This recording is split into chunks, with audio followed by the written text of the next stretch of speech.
Are these your glasses? Whose glasses?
the chairman and other members of the council, I could not let this day pass without coming down just to say how much we appreciate your Biz Camp. This year, we had 47 students come to Biz Camp. They were very energetic students, and we really had a challenge on hand. However, we graduated 45 of those students, and they will graduate this Thursday, today after tomorrow, at the Horseshoe River Dome, starting at 7 o'clock p.m. You should already have received an email from Mr. Burrell inviting you to this affair. It is the graduation awards affair. Also, we were invited to have our camp at Northwestern State University Nursing School. They came on board this year because they had heard about our camp and they wanted to become a part of it. So they let us come to Northwestern State University on Line Avenue. And the camp ended on June the 23rd. But I had to come to say thank you, because it is because of sponsors like you that we are able to continue this camp. This camp has been in existence for 16 years, and I've been with the camp for 16 years, and each year it gets better and better. And again, I just want to say on behalf of the students, the faculty, the administrative staff of Biz Camp, I just want to say thank you so much for your continued support. I have brought with you one of our Biz Camp students, Miss Kayla Mayweather. She just wants to say a word to you. Kayla. Hello, my name is Kayla Mayweather, and I live on Candlewood Lane. I would like to thank you on behalf of myself, the other 46 students, Mr. Burrell, and all the teachers and staff of Biz Camp. We want to thank you for granting us with this opportunity. Thank you. Thank you. Thank you both of you. Thank you. Congratulations on another successful year, Ms. Livingston. Thank you. Giving Mr. Burrell our regards. And briefly, my second guest is Amaro Hossein with ASAP Shreveport. I had a chance to meet with them last week, and she came down a couple weeks ago and gave us an introduction into her program. So take a few minutes and tell us what the progress. Okay, thank you. Thank you for ceding this time to me, to the mayor, and to the rest of the city council. Once again, my name is Omari Hosang, and I am representing ASAP Shreveport, which does stand for All Streets, All People. I did want to, before I start doing our update and report out, invite everyone to like our page, which is ASAP Shreveport, ASAP Shreveport, all one word. And you will find daily updates each day as to what we're doing, what's going on, and what our next steps will be. And I also wanted to remind everyone, too, that this is a community campaign. It is citizen-run and volunteer-fueled. And so that's how we're operating. We're operating based off of the concerns of the citizens and off of the actions of volunteers, people who are working for free. And our cause is to target root causes of crime. And that includes lack of employment, inadequate and inequity in education, and economics. So I would also like to reiterate that though some of these causes may inundate 1 or 2 or 3 or 4 areas and not all of Shreveport, it is a citywide issue that must be addressed by the entire city. Now for our updates since our last meeting, the Tuesday before last. We followed the advice of our mayor and our city council persons and reached out to the Shreveport Police Department and Community Development Department. Though we have not been able yet to meet with Mrs. Moore, we have corresponded with her and do plan to meet. However, we did get a chance to meet with Bill Gooden of the Community-Oriented Policing and Captain Willis, and that was a very fruitful meeting. We will actually be joining forces together with the Enough is Enough discussion meetings and our citizen roundtables, which Councilman Bradford did attend in late July. So we will keep you updated on that collaboration. So our first Citizens Roundtable, we did develop some real-world implementable solutions, which does include a call to action of our interfaith community to help us target some of our education goals. So if you are a part of a faith community whether it be a church, a synagogue, a mosque, whatever your faith community is, and you would like to help us to target mentorship and tutoring for students after school, please do give us a call for that. As far as our summer jobs program, we do understand that $800,000 has been dedicated by the city, but we do want to help to supplement those monies and help to widen our reach. And we have been able to train 10 youth since the last time we met and have been able to place 5 of those young people into either a part-time or a full-time job. And we did collaborate with the Shreveport Police Department. They made a referral to us, and we were able to place a young man who actually did not have food in his freezer for his children. We were able to place him in a job downtown. So that has been a success. As far as our next steps moving forward, we do plan to organize a 501c3 so that we can be able to accept funding, and those who would like to donate will be able to get that tax incentive. Our needs right now are training materials for our students who are our youth job students, materials for our demonstrations. We've demonstrated 2 or 3 times. You may have seen us on Jewella and Greenwood, 84th and Linwood, just so we can spread awareness to the behind-the-scenes organizing that is taking place. And I also do want to let everyone know that we are extending our job trainings to Tuesdays and Thursdays of each week at COHAB.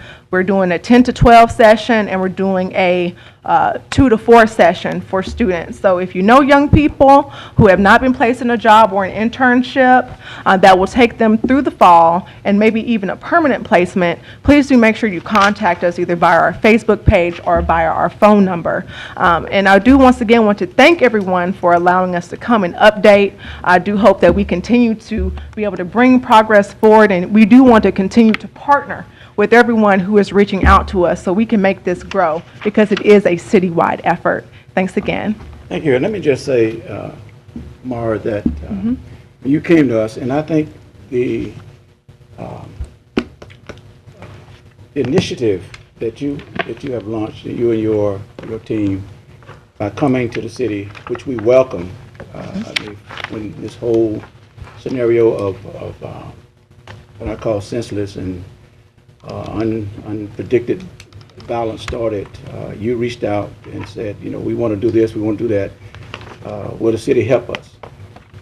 And we really was taken by that, because a lot of time people want the city to do everything and get into things that, you know, that's beyond somewhat our scope. But when we have citizen input, grassroots and activism like what you guys are doing, it makes us easy to cooperate and participate and help do what we can do. And I thank you for going and meeting with the community policing people. I told you that that's a conduct in which I think more opportunities could be afforded you.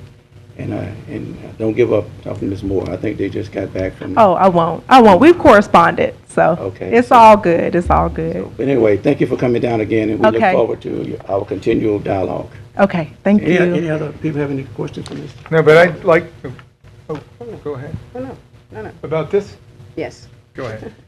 No, I just wanted to commend this young lady for the work that they're doing, and to say we're very proud of the fact that you are putting your words to action. And of course, we want to be there to be a resource and to also partner. So thank you for what you're doing. Okay, thank you. Thank you again. All righty. We're excited about what you guys are doing. Okay.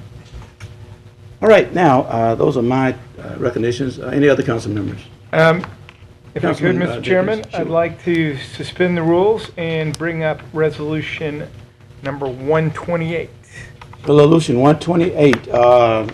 Is there any objections to the rules being suspended at this time to bring up 128 by the council members? I see no objections.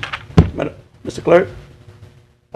It's a resolution remembering the many contributions of Fire Chief Dallas W. Green, and to dedicate the 800 block of Crockett Street in his honor. Okay, and I will be, Mayor, do you want to do any comments ahead of time, or do you want me to read the resolution first? May I do the comments and then you do the resolution? Absolutely. Thank you so much. I want to also recognize the family of Chief Dallas Green, who are here today to support the resolution for the 800 block of Crockett Street to be named in his honor. As you know, Chief Green was an outstanding, awesome leader and a great public servant for the city of Shreveport for 47 years. And I want to say to his family that we are truly grateful, just so grateful for all that he did to enhance our fire department and to put in place programs and initiatives that we didn't even dream about. But because of his efforts and because of his great leadership, we are so much better today than we were. So thank you for being here today. Okay, so if they would be so kind to join me up here at the podium, and of course, once the chief up here, chief, kind of thing, low. He doesn't know anything about this. Nothing gets done without people. Chief didn't get started. Let's do that in the introduction. Slide up. We want you in the picture. The interest is not to watch me reading. Okay, so resolution number 128 of 2016. A resolution to remember the many contributions of Fire Chief Dallas W. Green, Jr. to dedicate the 800 block of Crockett Street in his honor, and to otherwise provide with respect thereto. By Councilman Oliver Jenkins. Whereas Dallas W. Green, Jr. was born June 29, 1923, and graduated from Fair Park High School in 1941, where he played baseball and was president of the High Y and captain adjutant of the ROTC. And whereas Dallas Green became a firefighter for the Shreveport Fire Department on April 15, 1942, on number 1 pump at Central Station. And whereas Dallas Green entered the Armed Services of the United States in August of 1943, he was assigned to the 2052nd Engineering Battalion Firefighting Platoon, promoted to the rank of sergeant, and served in England and France. In June 1945, he was transferred to the 455th Air Services Brigade and promoted to first sergeant.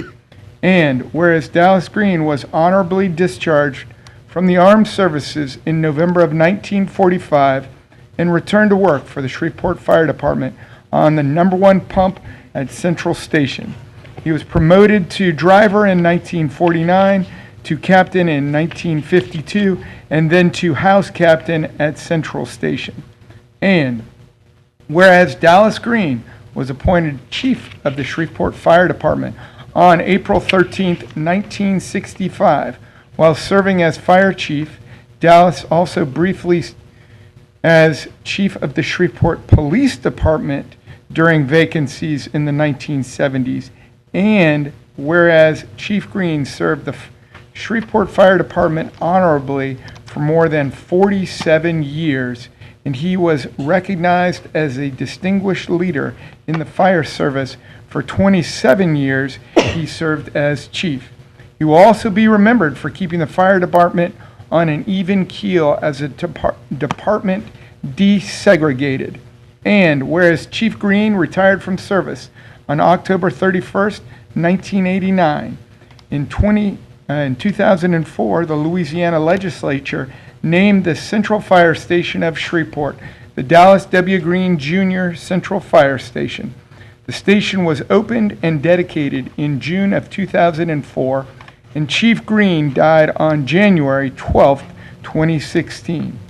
And whereas Central Fire Station was located at 801 Crockett Street during Chief Green's service, therefore it is fitting and proper for the 800 block of Crockett Street to be dedicated in his honor. Now, therefore, be it resolved by the City Council of the City of Shreveport in due regular and legal session convened that Fire Chief Dallas W. Green, Jr. is remembered for his service to the United States of America as a member of the United States Armed Forces and for his service to the citizens of Shreveport as a member and as chief of the Shreveport Fire Department. Be it further resolved that the 800 block of Crockett Street is dedicated in honor of the service of Fire Chief Dallas W. Green, Jr. Be it further resolved that this resolution shall be signed by each member of the City Council and executed in multiple originals, with one original presented to the family of Dallas W. Green, Jr., and the other filed in perpetuity in the office of the Clerk of Council for the City of Shreveport. So after that rather lengthy talking by it is your turn. Congratulations to you both. Councilman Jenkins, wait a second. If you will, make a motion that we adopt this resolution as read, and we'll second it. I will make a motion to adopt Resolution 128 at this point. Moved by Councilman Jenkins, seconded by Councilman Everson, that this resolution honoring the contributions of Dallas Green Jr. will be adopted. Are there any discussion? Please vote for adoption of the resolution. Hand vote, or if somebody wants to click mine, that's great.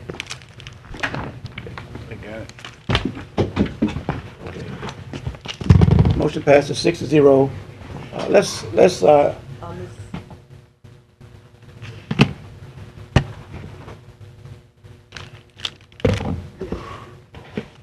right, yeah. Yes, 6-0, none, one out of the chamber. Let's give that resolution an applause, y'all. Absolutely.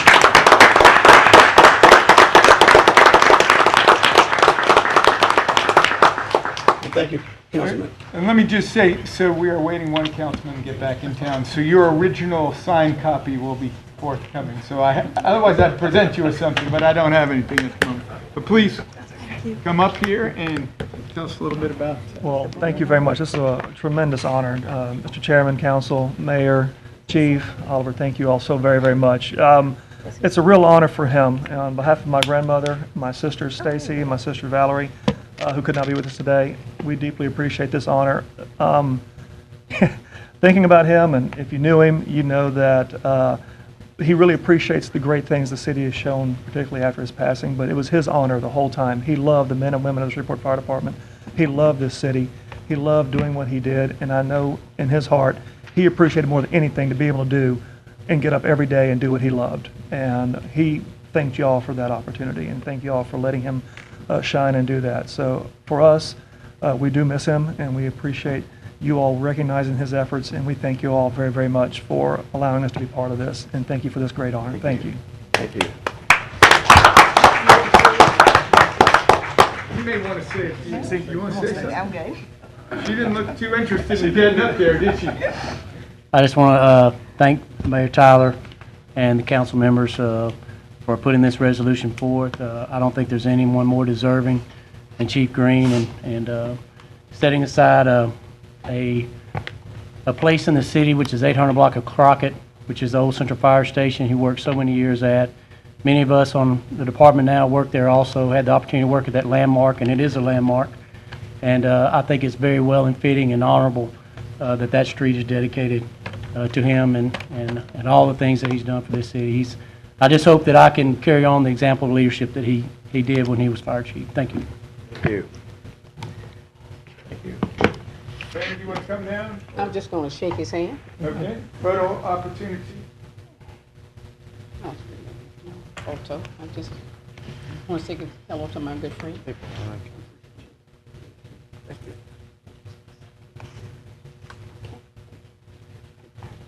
Thank you very much.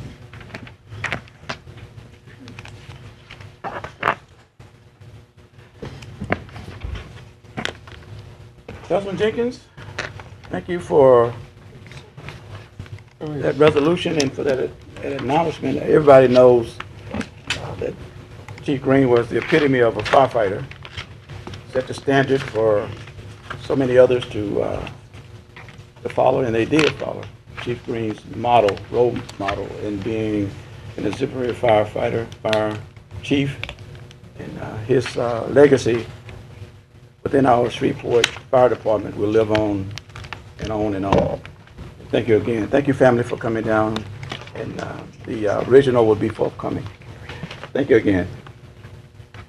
Okay.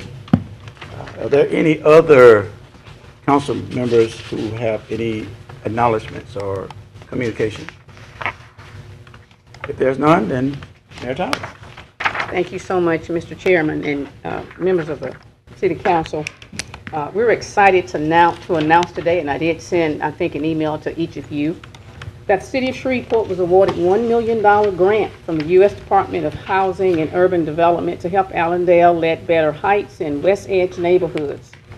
HUD's Choice Neighborhoods Initiative promotes a comprehensive approach to transforming low-income and struggling communities. Shreveport was one of 64 applications submitted for the grant. Only 10 cities across the nation will receive the grants totaling $8 million. I want to thank Ms. Bunny Moore and her staff for their efforts in preparing the grant. And I think I said to the U.S. Department of HUD that Ms. Moore works extremely hard with her team to try to make sure that we can provide affordable housing for those distressed neighborhoods, and we're so very proud of them. Is Ms. Moore here? Where are you, Ms. Moore? She's Please over. stand, Corner. and then we'll talk about her a little bit later. Thank you, Ms. Moore, for all that you do. I'd like to once again express my gratitude to the Caddo Parish Commission for the unanimous vote to donate $500,000 for the purchase of 12 new vehicles for our police department. Pending city council approval, these new units will join the 90 that the city has already purchased to replenish the aging fleet of frontline vehicles. Last week was a very good week as far as money for the Shreveport Police Department. I again want to thank our district attorney, Judge James Stewart, and other agencies for working with our police department to combat drug crimes in our city. This combined effort of law enforcement usually results in assets, including cash, due to the drug investigations. The cash is usually reallocated by a judge back to the law enforcement agencies involved. We received our portion in the amount of $89,681.44. And this money, as the state law dictates, is used in ongoing narcotics investigations. Also last week, our very own Ms. Morgan, Director of Community Development, was honored with the Lifetime Achievement Award at the Minority Business Opportunity Award ceremony sponsored by the Greater Shreveport Chamber of Commerce. And it doesn't stop there for Ms. Moore. She was recently elected as the 2016 through 2017 president of the National Community Development Association based in Washington, D.C. It is an advocacy group for participating jurisdictions that receive United States Housing and Urban Development funds. The NCDA works diligently to secure increased funding for the Community Development Block Grant Program and the Home Investment Partnerships Program. Again, congratulations, Ms. Moore, for the recognition of having a reputation of a high standard of excellence in your career, and for the national honor to serve as president of a highly regarded organization. Again, congratulations to Ms. Moore. I tell you, she is some kind of leader. And I want to thank everyone who participated in our 11th annual Dump the Pump Day on June 16, especially the 25,874 riders. It was a day to highlight public transportation as a great alternative to driving. Sportran offered free rides for the entire day, and I want to congratulate Mr. De Niro Washington and Mr. Alan Bright for all that they are doing to ensure that everybody has access to public transportation here in our city and in our region. We continue to serve our citizens with numerous events. Since we met last, the city has supported several events, including the 30th annual Let the Good Times Roll Festival, June 17 through 19 in Festival Plaza. Summer Fun Run, June 16 at Bilberry Park. Summer Fun Run, June 23rd at Mamie Hicks Park. Farmers Market, June 14, 21st, and 25th in Festival Plaza. Artists Market, June 25th in Red River District. Movies and Moonbeams featuring the Minions, June 17 at Betty Virginia Park. Pride in the Park, June 18 at Betty Virginia Park. And USSA Baseball Tournament, June 25 through 26 at Southern Hills. And the list goes on. And also today we have with us Mr. Chairman, Fire Captain Michael Colvert Sr., who was elected by the Fire Department Civil Service Board to serve as a representative to fill the unexpired term of Captain William Todd Olegi. And of course, Captain Colvert is here with us today, and I'd like to appoint him to that board. And if If I may, ask him to stand so that you can see him today. Yesterday, we had the other 3 persons who were appointed to boards, but Captain is here today, so if you will stand. Mayor, would you mind if we come over to the podium for a minute? Yes, sir. Can you come on over there, Captain Covert? Thank you. Captain, would you just introduce yourself? My name is Michael Covert. I'm a captain, Shreveport Fire Department. Been serving for 21 years. And the mayor has well, I guess your peers have submitted you as their representative. Yes, sir. And that's great when your peers can recognize you with such distinction. You feel comfortable serving on this Civil Service Board? Yes, sir. I won't be so naive as to think that I know exactly what I'm doing until I actually get there. But I plan to serve with a servant's heart and with as much honor and integrity as I was taught by my dearly departed dad. So, Good. do all I can. Well, we appreciate you coming down. We always just like to, have a personal dialogue if we could. If council members may want to have some questions for you. Any council members would like to ask Captain any questions regarding this challenging task that he'll be forthcoming? Just appreciate your offering yourself to serve your fellow firemen. And Yes, sir. I'm make sure not that- afraid to ask for help either. So. Well, sounds good. Well, Captain, we look forward to your confirmation, and when that comes, I'm sure we'll be very favorable to this appointment. Yes, sir. I look forward to working with all y'all. Thank you very kindly. Thank you, Captain. Thank you. Thank you so much. Mayor, you may continue.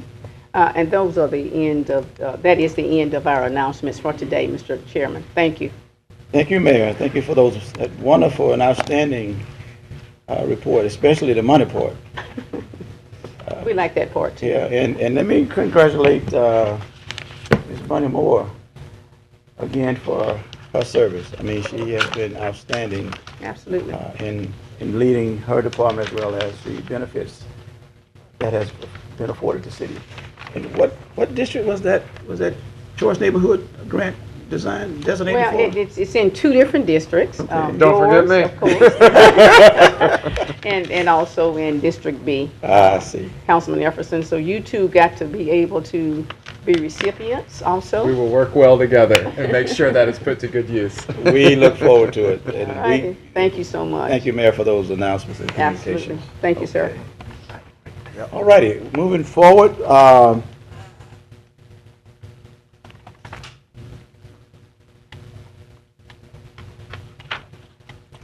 We hear from reports. Proper standard, Mr. Green is here.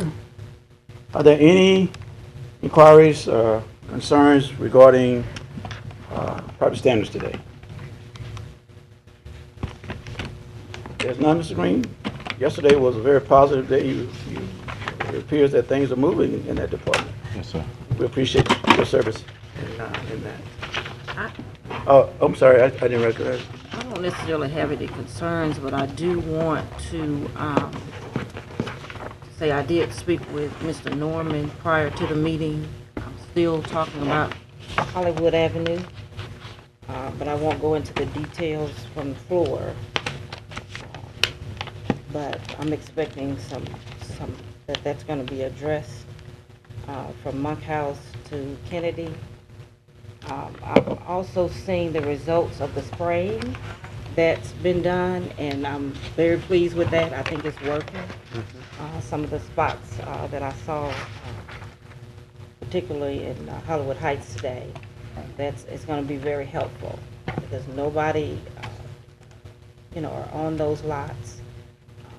And it's the grass, where it's up in other areas. So I'm hoping that the spraying will continue to some other lots that are over there. But the ones that have been sprayed, they look good. They're neat, and there's no grass growing up.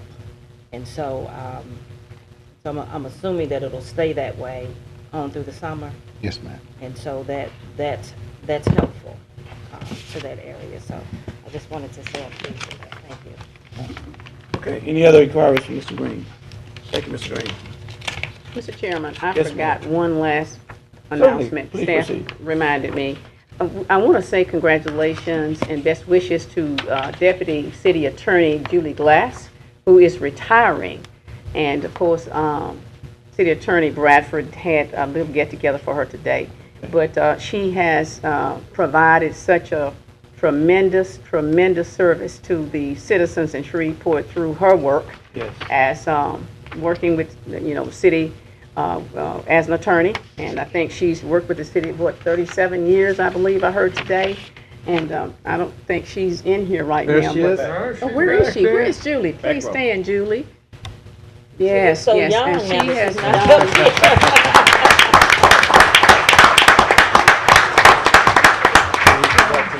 And I just wanted to say thank you so much publicly for your service and for your servant's heart and for the outstanding, distinguished service you provided to this city. Thank you, ma'am. I'm sorry, Mayor. I'm finished. I needed to do that. And thank you for doing that, and we also appreciate the work that Judy, especially her extended time being the counsel for this body. And we look forward to, Mr. Chairman, appreciating her at this time. You want to? there are a number of people here from her office, and this might be a good time to suspend the rules for the purpose of adopting a resolution in this regard. It needs to be added to the agenda, and if the rules are suspended, it could then be read. Okay, I think this would be the op time to do that, Mr. Clerk. And in regards to suspending the rules, can I get a motion for that? Been moved and seconded by the council that we suspend the rules to recognize a resolution from the city council honoring and appreciating Judy Glass. Will you read that? Yes, the city attorney might want to come up and also ask Ms. Glass to come up. Sure. Ms. Glass, and he's here. On the camera. I know you don't like it this side of the deal, but you're coming up. It's a resolution recognizing Deputy City Attorney Julie Glass for her nearly 38 years of service to the city of Shreveport, its citizens, and countless others that have been touched by her wise counsel and thorough understanding of municipal law and otherwise providing with respect thereto. This resolution is by Councilman Willie Bradford, James Flurry, Jerry Bowman, Oliver Jenkins, Councilwoman Stephanie Lynch, Michael Corbin, and Jeff Everson. Whereas Attorney Julie Glass began her career with the city of Shreveport on August the 1st, 1979, and whereas Attorney Julie Glass faithfully served as an assistant city attorney under the administrations of Mayor William T. Hanner Jr., Mayor John Hussey, Mayor Hazel Beard, Mayor Robert W. Bo Williams, Mayor Keith Hightower, Mayor Cedric B. Glover, and as Deputy City Attorney under the administration of Mayor Ollie S. Tyler. And whereas Julie Glass has advised the Shreveport City Council for more than 20 years by providing legal opinions, administrative guidance, and deliberations on the countless nuances of municipal law. Now therefore be it resolved by the City Council of the City of Shreveport in due legal and regular session convened that the faithful service of Attorney Julie Glass is hereby recognized with the utmost esteem for her professionalism and competency. In case anybody is wondering, Julie was 12 when she started working.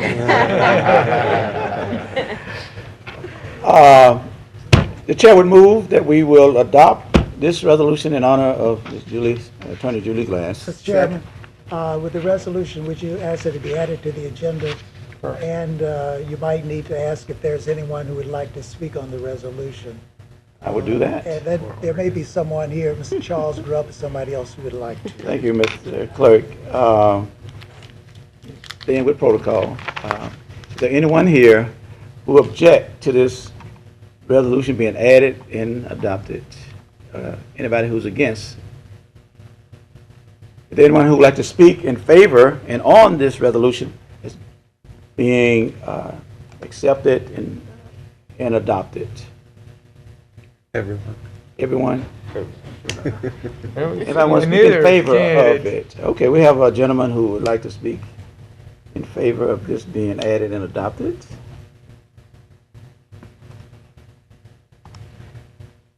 Madam Mayor, Mr. Chairman, members of council, I don't usually do these kinds of things, but this is a very special occasion for me, and I thought it might be a little instructive to tell you how Julie came to be the lawyer for the city council. I was the city attorney first under Mayor Hanna, and who of course was the mayor, the first mayor under this current form of government. Yes. And this may be hard for the council and mayor to believe, but after a year or so, there was a dispute that developed between the council and the mayor. And the council wanted their own lawyer to give them some independent legal advice. And of course, they were entitled to that. And although I was the city attorney, not the executive counsel of the mayor, I realized that they might be a little uncomfortable, that they needed some lawyer that they could talk to with confidence that it would be confidential from the mayor. And we talked about it back and forth. Mr. Jim Gardner, former Mayor Gardner, was the chairman of the council at the time, and I finally said, look, because the charter, of course, is clear that all the lawyers advising and representing the city in any of its agencies have to work through the city attorney. And so I finally said, look, you pick any lawyer off the city attorney staff that you want. I don't care who it is, and you got her. And I will give them instructions that when it comes to matters with the city council that they want to remain confidential from the mayor or from me, that's going to be the way it works. And that was, what, 20-something years ago, Julie. And the council immediately chose Julie. And even though she'd only worked for the city for about a year, they'd seen enough of her to know of her integrity and her professionalism. And it has lasted, as she pointed out today, through the administrations of 7 different mayors, but perhaps even more of a challenge through 7 different city councils. And so it is my distinct pleasure to stand up here today and tell y'all how excited I am to see Julie finally finishing her career. I wish her the best of luck as she pursues her life endeavors in the future. You know, it's a cliche that when people leave that their shoes are going to be hard to fill and all that, but all I can tell you is that in all of my experience practicing law, I've never seen anybody with the professionalism and not to mention the ability that Julie Glass has, and it's my pleasure to stand up here and give you these remarks, so thank you. Thank you, sir. Very touched remarks. Madam Mayor, Mr. Chairman, Yes. members of the council, I'd also like to speak in favor of adding this legislation to the agenda. I would like to extend our heartfelt thank you to Julie as a member of our office, as a member of this team. Her love and support for the city of Shreveport has not gone unnoticed. I think her competency and her excellence and professionalism is something that will be truly missed from the office of the city attorney. I just ask one thing, just leave your cell phone number. But again, we will miss you in our office, and we will look forward to seeing your artwork being displayed prominently around the city of Shreveport and other places as well. Thank you, City Attorney. Was that, Mr. Sure, Ray, you yeah, want to Mr. Burrell. speak on behalf of this? Yeah, come on up then.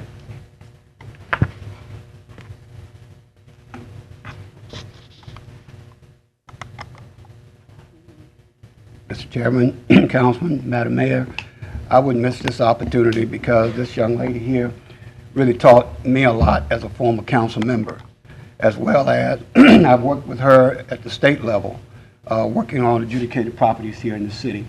I have found no one any more competent than this young lady, and I thought you were going to be here another 10 years. So it appears that she's about to hang up her boots or shoes, and I'm glad I'm here to witness it.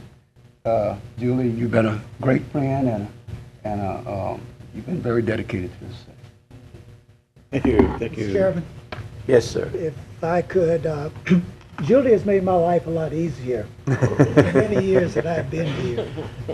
I could always rely on her, never had to look behind anything that she told us, Whatever she said, I always agreed with, and I just can't tell you how much I appreciate her professionalism and her competence when it came to representing the council. She just did an excellent job, and she will be really, really missed. Thank you for those comments as well, Mr. Thompson. And I think it's fair to say unequivocally, glad that you have touched so many over the last 37. See, I'm like Councilor Lady Lynch. I couldn't have believed that you was here for that long until I saw that you started on the Bill Hanna, and I'm like, wow. So, but anyway, council members. Can I just add? Yeah, sure. I just want to say thank you so much. I always, I am somebody who, really likes the policy side of things, and sometimes I push Julie to do research and look up crazy things and ideas that I have. Some of them move forward, some of them don't. But it's just incredible to have somebody like that that knows where to ask those questions, knows where to look at different things, and gonna direct my future thought on them. And I love that Julie has provided me so much that I will probably still be able to work off of the information that she's given me already for at least a few more years. So you're going to be continuing to contribute for at least the rest of my term. So, but you're truly, though, you've touched the city in so many ways and really helped leave such a lasting mark, and just everybody appreciates it. Not just through policy, but also with your art that's been displayed publicly, and looking forward to you having some more time to pursue that passion of yours. So. Any other council members would like to offer any remarks? I will say, since I lived through a period of when we had some contention with the mayor, it was always nice to have her on our side. So let me just say it like that. Good observation. But anyway, the motion has been made by the chair, seconded by Second. by Council Lady Lynch, for this resolution to be adopted with honors and Bells and whistles. bells and whistles Heart. for her distinguished service to this city. The motion is to add it to the agenda and to adopt. And to adopt. Yeah, that was the motion. Please vote.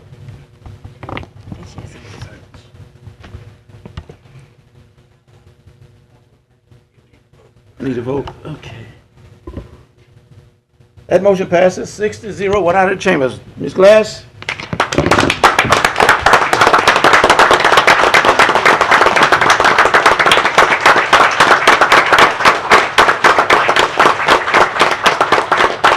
Thank you.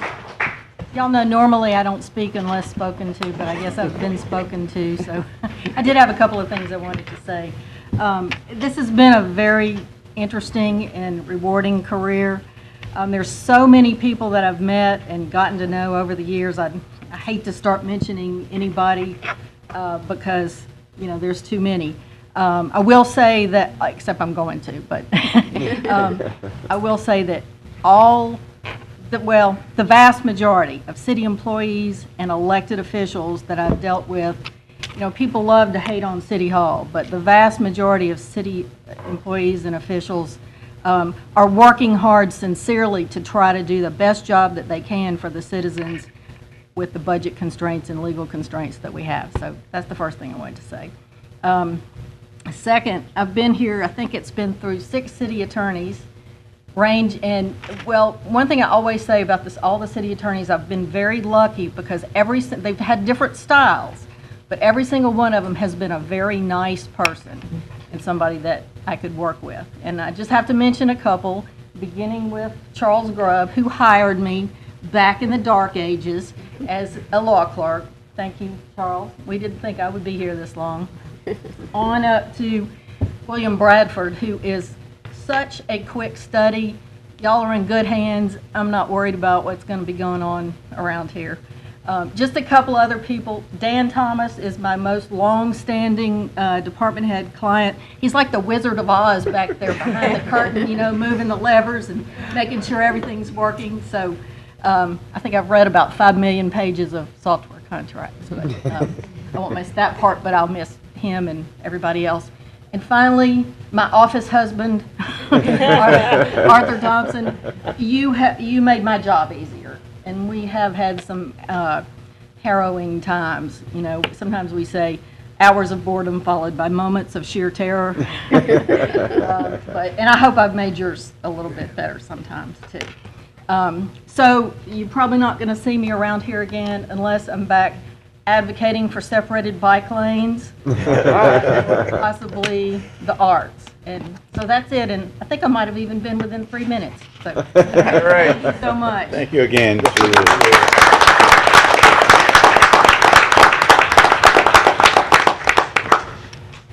Wow, what a lady, what a distinguished record of service for this city. Okay, back to the agenda. Thank you, Mayor, and thank the council members for this outstanding acknowledgement and distinguished resolution for this distinguished and illustrious lady.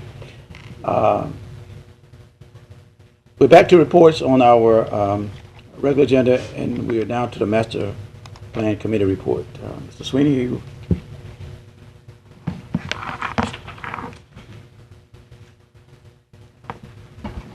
Well, back on June the 24th, we had a master plan subcommittee meeting. And in that meeting, and I know Jeff had mentioned some of these things yesterday in your work session, it was a productive meeting because one of the things we're trying to accomplish is a master plan implementation summary report. And I'll kind of just briefly explain to you, when you look at the master plan that was approved back in 2010 by the City Council and the Parish Commission, there were a series of short-range goals, mid-range goals, and long-range goals. And what's happened since 2010, this has been now 6 years later, sometimes it gets a little rusty as to what's been accomplished in the objectives and the goals that were set forth and approved by the citizens of Shreveport and Caddo Parish. And so what we're trying to do is to update that, find out what goals have been accomplished, what have been half measures, what has been left to the wayside, what now no longer is even valid, because in 6 years, a lot of things change. The perspective of the city and the community as a whole may change on particular issues. So we've asked our committee members to research and to look at all of the, right now, first the short-range goals, and then we'll assess the mid-range and the long-range goals, and to be able to find out where we are in our progress and to give you a report that says this is where we are, because it's been a while since we've been able to do that. That kind of leads me to the next thing that was done at the meeting, and that is the Citizen Advisory Group. If you recall, back when the 2030 Master Plan was being worked on, there was a very active select group of citizens, 40-plus members, representing different areas of expertise and representation of the community that were heavily involved in helping make certain that the plan was done in the correct way and in an effective way, and that the document addressed all of the needs and concerns of the citizens. Well, as with many things over time, once the plan was adopted in 2010, what they call the CAG, or Citizen Advisory Group, kind of began to put to the wayside. It wasn't active anymore, and those things typically happen. That's just kind of human nature. So we're talking about revitalizing the CAG, to bring them back as a good tool for the City Council as well as the Parish Commission to understand basically what the citizens their needs are and where we can go in terms of implementing the remaining goals of the plan. So this group could be very active in helping us make certain we do address the things that not all of us have time to do, but would be very valuable in directing the city in the right direction. Right now we have a commitment from roughly 24 members that used to be members of the CAG in the past who would like to continue to be involved, and we're going to go back and study that group again to verify what areas of expertise maybe we need to bring into the CAG. In other words, where we have vacancies in certain areas of expertise, we may want to reach out and fill that with new citizens that are wanting to be involved in the process. So it's an exciting opportunity for us as a community, and we feel like this is a valuable effort on the part of the Master Plan Subcommittee. The other thing that was done, we briefly also talked a little bit about SCONA, which is the Shreveport, that was the Shreveport's Council on Neighborhood Associations or Organizations.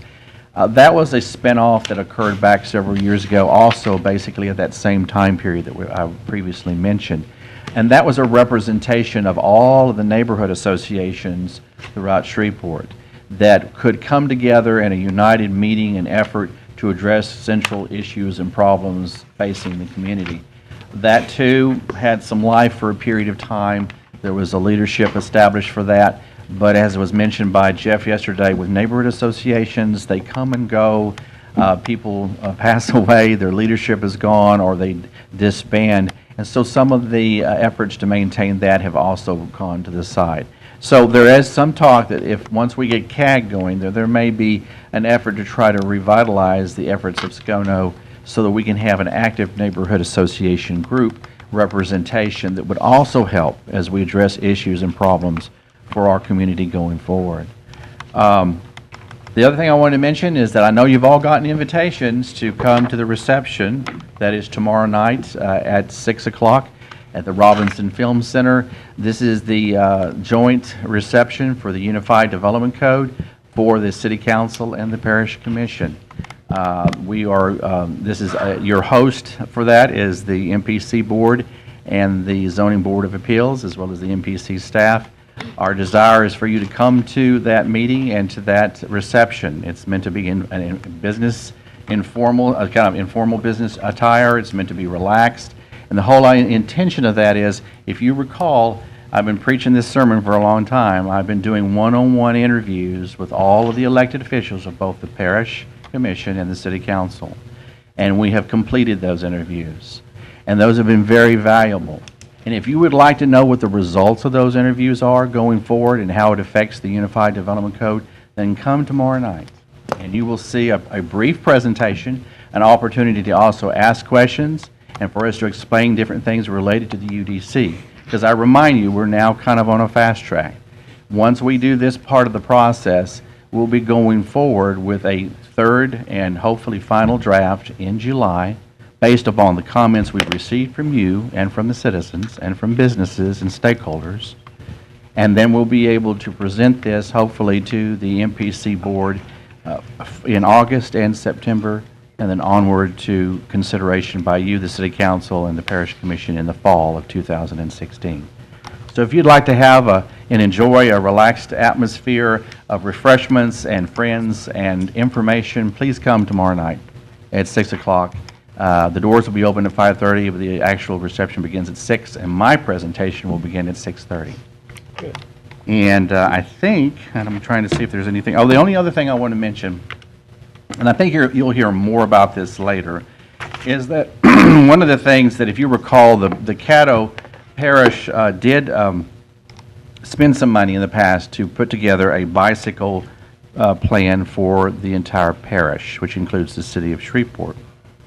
And one of the things that you're going to be hearing about is that the parish will be probably taking that up for consideration for approval in the very, very near future. But there is also involved with that a funding opportunity through the LA DOTT Transportation Alternatives Grant. And this is an opportunity to receive upwards to $1 million to actually implement some of the features or some of the plans of the so-called bicycle plan that I just mentioned to you. This is an exciting opportunity. It is a funding opportunity that will not come around again for 2 more years. And the deadline for that is October the 31st. And so we are working, the MPC is working with both the parish as well as the city to see what we can coordinate to maybe be successful in receiving some funding in order to go forward to implement some of the things that are very important goals and objectives within the master plan that we were just talking about. So I just wanted you to realize that anything that we can do proactively to find additional funding and resources, because we all have limited budgets to say the least, that's one of the things that the master plan subcommittee wants to be able to pursue in the future, is additional sources of funding for very important projects that will improve the quality of life for our community. And that's my report. If you have any other questions, I'm more than willing to answer those at this time. Please, thank you for that very positive and excellent report. And I, for one, look forward to the reception tomorrow. Absolutely. There's a couple of issues that I would like to bring forward. Sure. We would we will be given that opportunity, I trust. Oh, absolutely, absolutely. And I'm encourage other council members to be there as well. Are there any questions, for Mr. Sweeney? And again, thank you, and thank our council member, Mr. Jefferson, for being such a great chair of that board. I think you guys have been working together excellently to move forward, and hopefully we can, by the end of the year, have the Unified Development Code adopted and implemented. Absolutely. Thank you. Thank you, sir. Again, sir. Thank you for your service. You bet.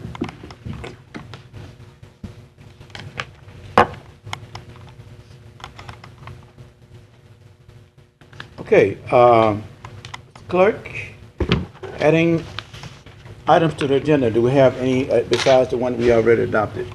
Yes, sir, we have two that are on the agenda. One is Resolution 140. It ratifies the suspension of certain provisions of Chapter 10 and 106 of the code relative to the sale, dispensing, and consumption of alcoholic beverages for On Cloud Wines wine tasting at Festival Plaza on June the 25th, 2016. And the other is Resolution 141, which authorizes Benjamin C. Foster and Allison C. Foster, located at 10,110 Stonehenge Drive, to connect to the water and sewer systems of the city, and otherwise providing with respect thereto. Right. According to our rules, these items did not make the regular agenda with the advance notice. So at this point, we will vote to add those to the agenda. But before we do, is there anyone here who opposed to these items being added to the agenda? Is there anyone here who opposed? Question, Mr. Chairman, on the water hookup. Is Yes. there a reason why it didn't make the agenda? Yes, he called last week, Mr. Foster, and he said that his well water was not potable, it was not drinkable, and he was asking whether or not the city could expedite this connection.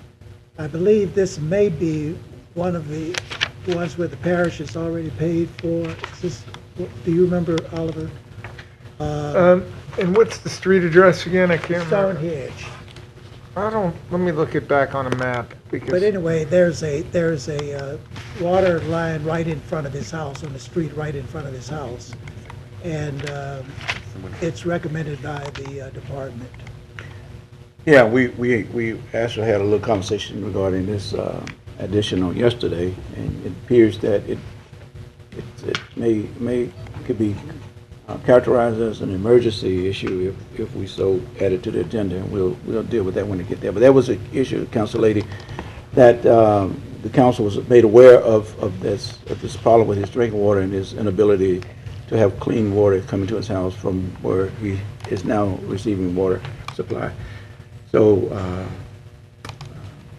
that's the explanation for that. But is there anyone here any others who would like to speak in opposition of these items being added? Are there anyone here who would like to speak in favor of these items being added? Okay. So what is the pleasure of the council? Motion. Moved by Councilman Fleury. Second. Seconded by Councilman Jenkins that these items will be added to the agenda. Are there any discussion? Please vote. Motion passes 6-0, one absent today. Okay. At this time, we are, again, according to our rules, we'll hear from public commentary regarding items on the agenda. I have several regarding a appeal item, and I have one that's not a appeal item. And I'm going to ask the council to allow me to move the commentary for the appeal item down to that section when right before that appeal item is to be discussed by the council. That way it'll be fresh with us when we get there. Is there any objection to the public comments regarding the appeal of BAC 3416 to be moved to that section of the agenda? I see no objection. So at this point, we will hear from Mr. Sammy Mears, who want to speak on Resolution 122.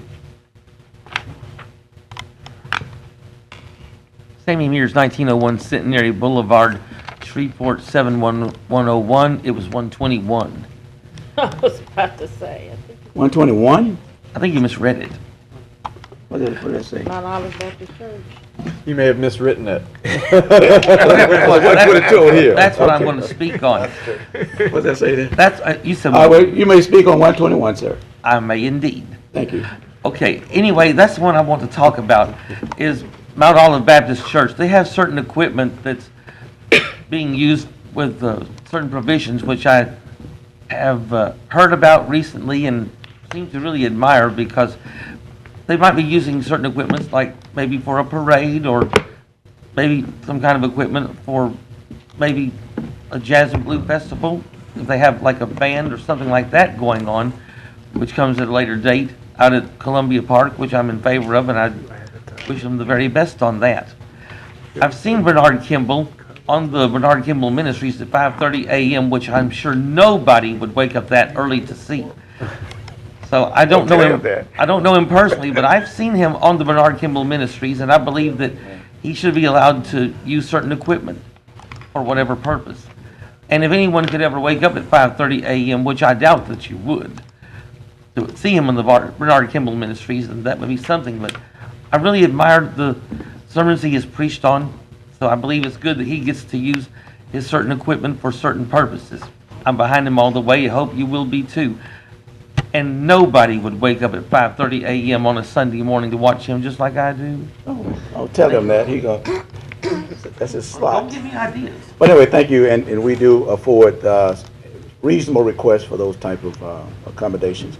Council Lady Lynch. Yeah, I just want to clarify that the purpose, that this is for a public purpose and public benefit. So we're Yes. not just, we don't use our equipment just because people want to use it. It has to serve a public benefit and a public service, so Yes. this event does that, meets that qualification. Thank you for that clarification. Okay, all right. And I appreciate the council for enduring that we would hear the other commentary at the proper time, adjacent to the that case. Okay, Mr. Clerk. Mr. Chairman, we're now on the consent agenda for resolutions to be adopted. We have several resolutions on the consent agenda: 121, 122, 123, 125, 126, 133, 134. And yesterday, we discussed adding to the consent agenda Resolution 140. And there was no objection yesterday, so if there's no objection today, 140 will also. Is there any objection to 140 being added? Wait. Sorry? Which one is 140? The one that we just 140 added. is. Oh, the new one. Yeah, the one we Sorry, just added, yeah. Okay. So moved. Second. Been moved by Councilman Lady Lynch, seconded by Councilman Jefferson, that the consent agenda will be adopted. Are there any discussion on the consent agenda? If not, please vote.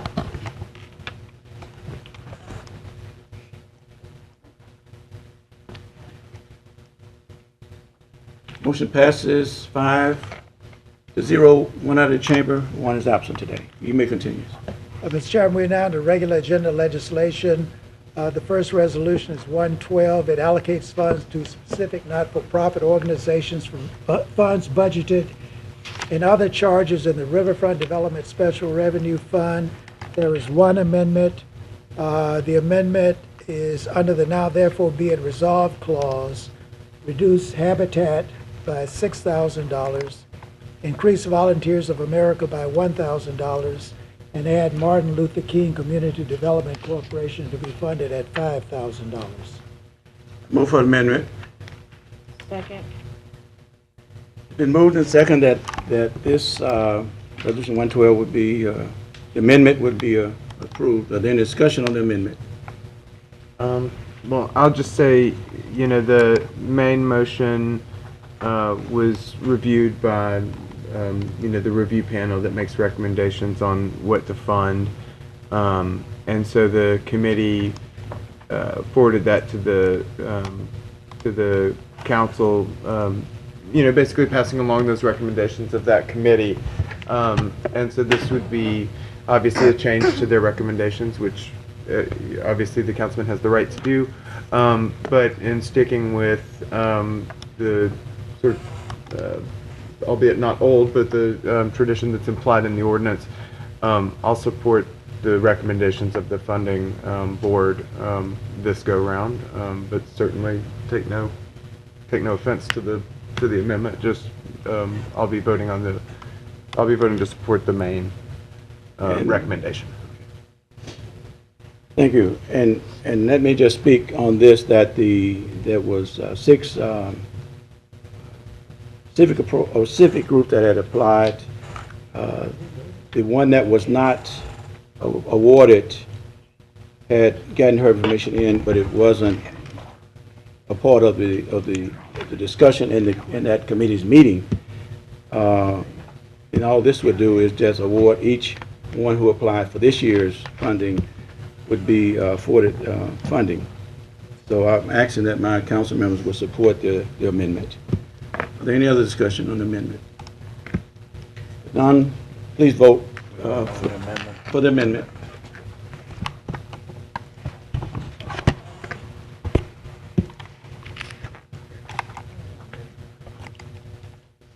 The amendment passes 4-2.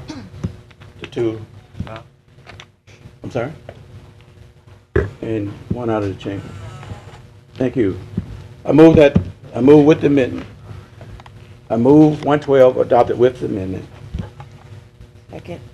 Moved by the chair, second by Councilman Lynch, that the motion with the amendment would be adopted.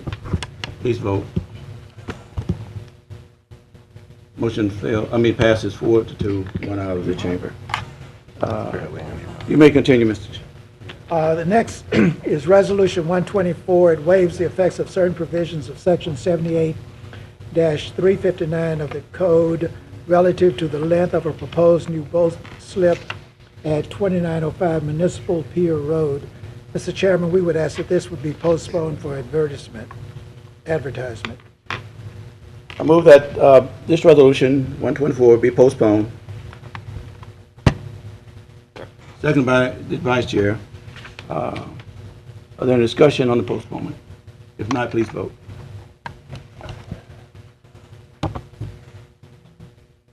Motion passes 6-0, 1 out of the chamber today. You may continue, sir. Resolution 128 concerning Fire Chief Dallas Green was already adopted. Resolution 135 authorizes institution of certain expropriation proceedings against certain described property. I believe the administration wanted this postponed. We want to postpone. Move for postponement, 135. Second. Second by Councilman Efferson. Are there any discussion on this postponement? If not, please vote.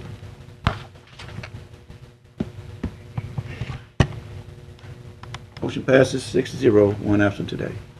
Resolution 136 suspends the effects of Chapter 106 of the Code relative to 189 Kings Highway. 136. Yeah, so moved. Moved by Is that mine, Councilman or is that? Efferson. Oh, That's yes. in mine. No, I'm.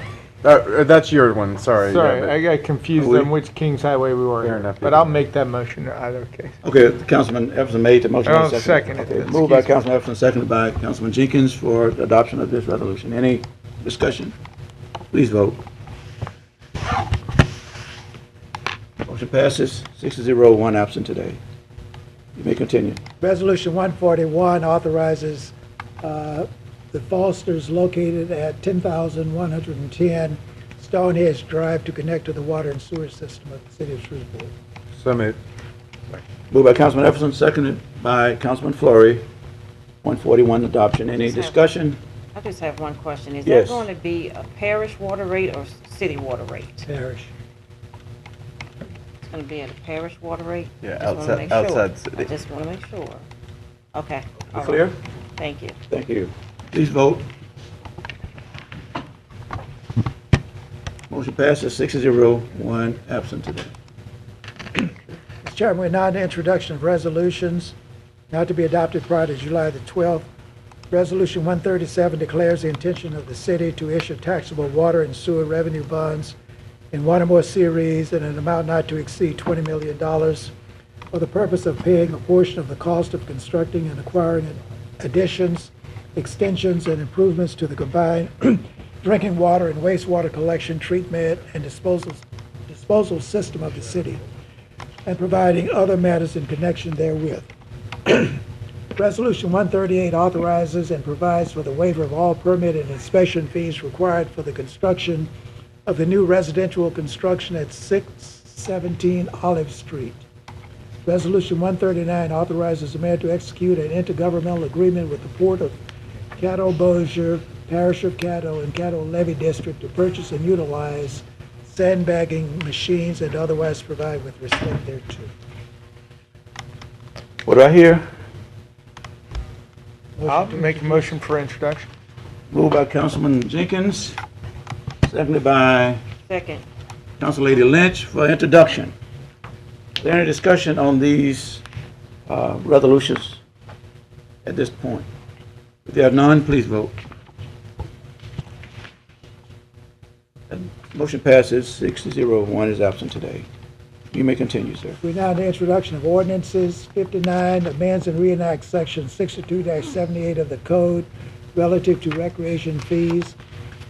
Ordinance 60 amends section 62, Article 1, Division 2 of the code pertaining to the Department of Public Assembly and Recreation. Ordinance 61 amends section 26-106 of the code relative to fee schedule for services rendered by the police department.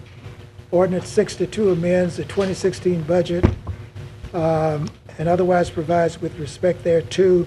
This is to budget the $500,000 for the police vehicles. Ordinance 63 amends the 2016 budget for the general fund.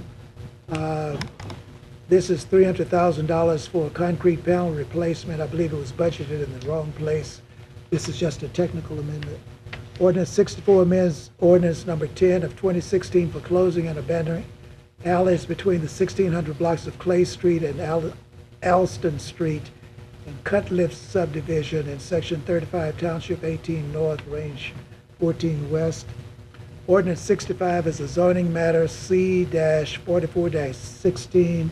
It rezones property located on the northwest corner of Cody and Herndon Street from R3 Urban Multifamily Residence District to B1 PUD, Buffer Business Plan Unit Development District with preliminary site plan approval.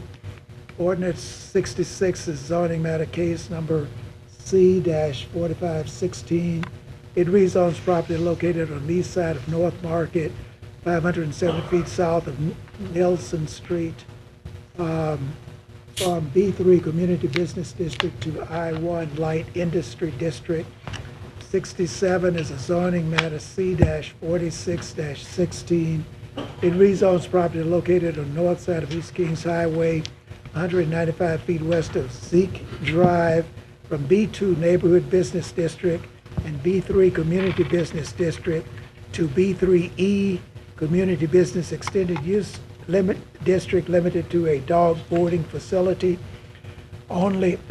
Ordinance 68 amends is case number C-5216. It rezones property located on the south side of Southern Loop, 700 feet west of Norris Ferry Road, from B2E Neighborhood Business Extended Use District to B2 Neighborhood Business District. Okay. So moved for introduction. Second. Moved by Councilman Jenkins, second by Councilman Epperson for these ordinances to be introduced. Are there any discussion on any of these ordinances at this time? If there's no discussion, then please vote. Motion passes 6-0. One is absent today. Chairman, there are no ordinances on the agenda to be adopted. I recognize Councilman Jenkins. Just a quick question. Can somebody, and I know Alex was here yesterday, or Mr. Washington, about why the water and revenue bonds are taxable? Does anybody know that answer? Washington is here. Oh, he is. I got you. I didn't see him back there. Sorry. City Attorney is here. I saw him. I'd seen him yesterday, but I didn't see him today. So apologize. So I am on I guess I'm on resolution 137. Good afternoon, Chairman, City Council, Mayor. Yeah, this resolution is basically along with DEQ. It's through the Clean Water State Revolving Fund, and that's what makes it taxable. That's what makes it taxable. Okay. I mean, obviously, most of our stuff are municipal bonds that are not taxable. That's why I asked the question. I'm sure it was in the document somewhere. I just couldn't find out why. So thank you. Thank you. Any other questions regarding these introduction of ordinances? Okay. All right, Mr. Clerk, where are we? There are no ordinances on second reading and final passage. I'm not aware of any matter that's on the table that anybody wants to withdraw from the table. The appeals for property standards were handled yesterday, and now we are on appeal for BAC 3416. Okay. Union Investment LLC, packaged beer and wine sales at 7850 Linwood Avenue, the southwest corner of Harrison Street and Linwood Avenue. Thank you, Mr. Clerk. Let me just say prior to, I have several requests to speak on this item, then we'll get into the item. I don't know, most of them may not have been here at the last meeting, but we spent over an hour and a half of public commentary on this item, and I'm trusting that if something is said that you agree with, then you don't really have to say anything if you feel that your voice or your issue has been voiced. But certainly we welcome everybody to have the privilege to come before this body to voice your concern to any item that comes before this body. So in saying that, first request is from Mr. Lee Jeter. Mr. Jeter here? Sorry? I don't see Mr. Jeter. We'll move forward.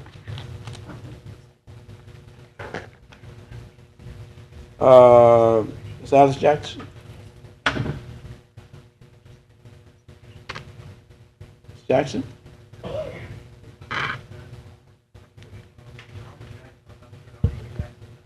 I'm sorry? First name? It could be Alice, huh? Ali? Ali? What's your address, sir? Well, that's you. I'm sorry.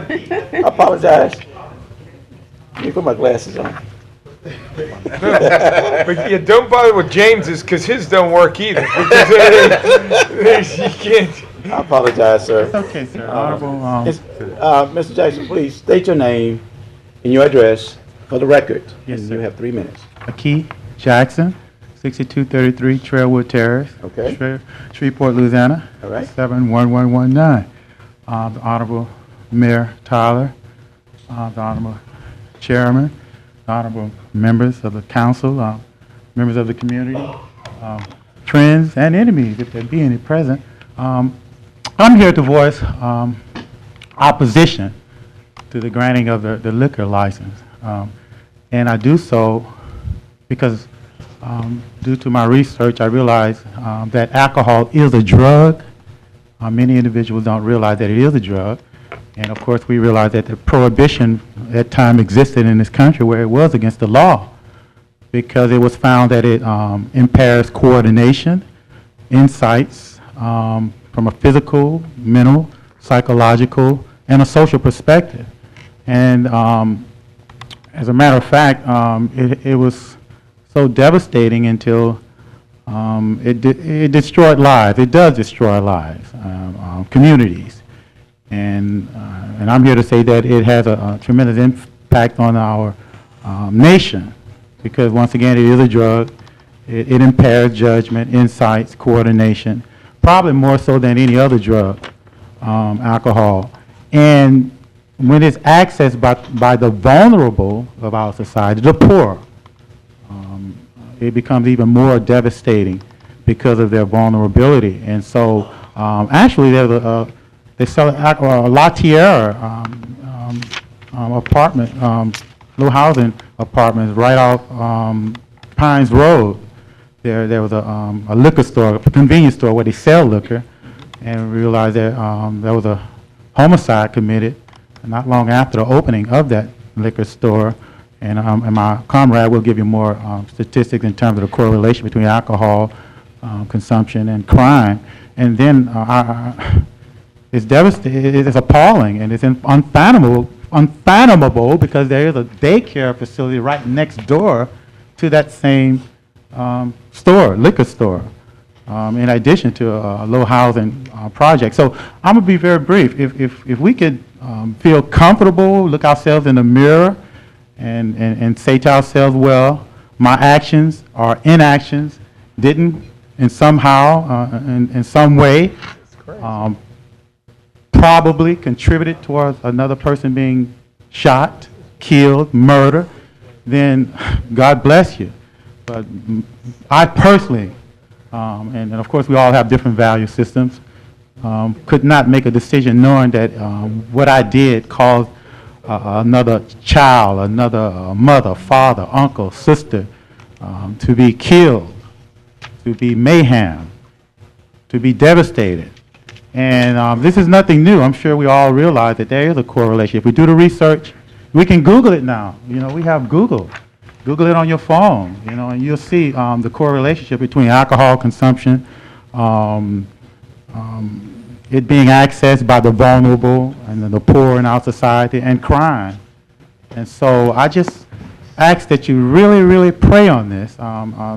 Vice Chairman did pray. He said a prayer that we pray for those who are suffering, you know, in our community.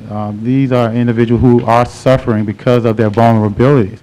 And so I ask that you vote against this, you know, please vote against it, because the poor and ministers cannot speak for themselves. We have to have advocates. They need advocates. And that's what God asks us to do. Your time Yes. has expired. We appreciate your comment. Thank sir. you. Thank you. Thank you. The next speaker is Marlon Muhammad.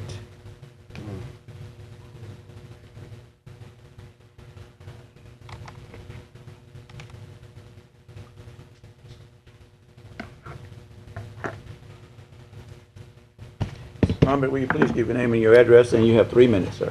My name is Marlon Muhammad, address 3500 Marlin Street, Shreveport, Louisiana.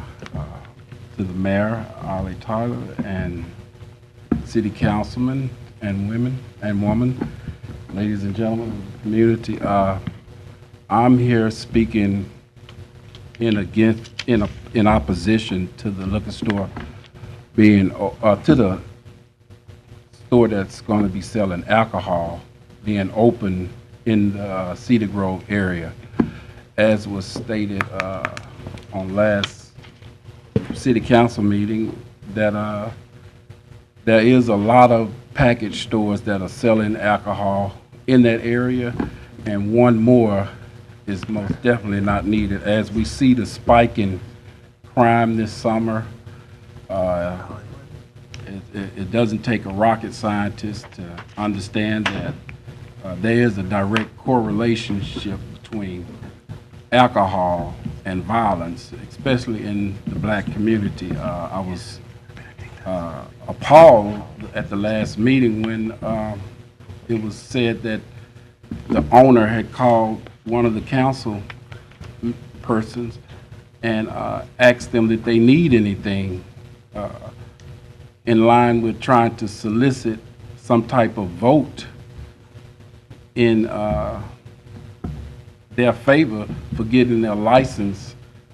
And I applaud the council person for their strong stance in saying that they don't need nothing because they got this, and they spoke strongly against it. So we're here as a community and as an organization, the local organizing committee of Shreveport, which is a spinoff, as I stated in a meeting some weeks ago, of the Million Man March back in October 16, 1995, where over 1 million black men got together and gathered on the mall of the nation's capital for the most largest peaceful demonstration under the leadership of the Honorable Minister Louis Farrakhan. So we most definitely want to curb the crime in our community, and we know that alcohol is not needed.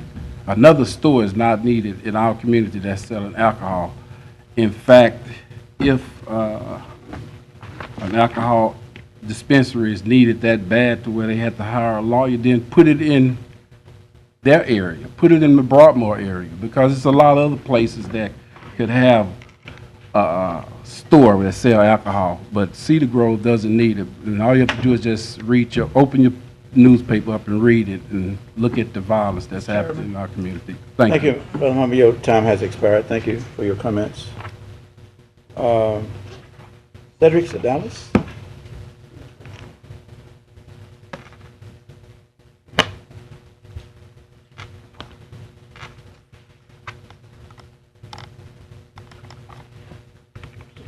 Please state your name and your address, and you have 3 minutes, sir. Happy to do it, sir. My name is Cedric Securidiata. Address is 2849 Alkay Drive, Shreveport, Louisiana, zip code 71118.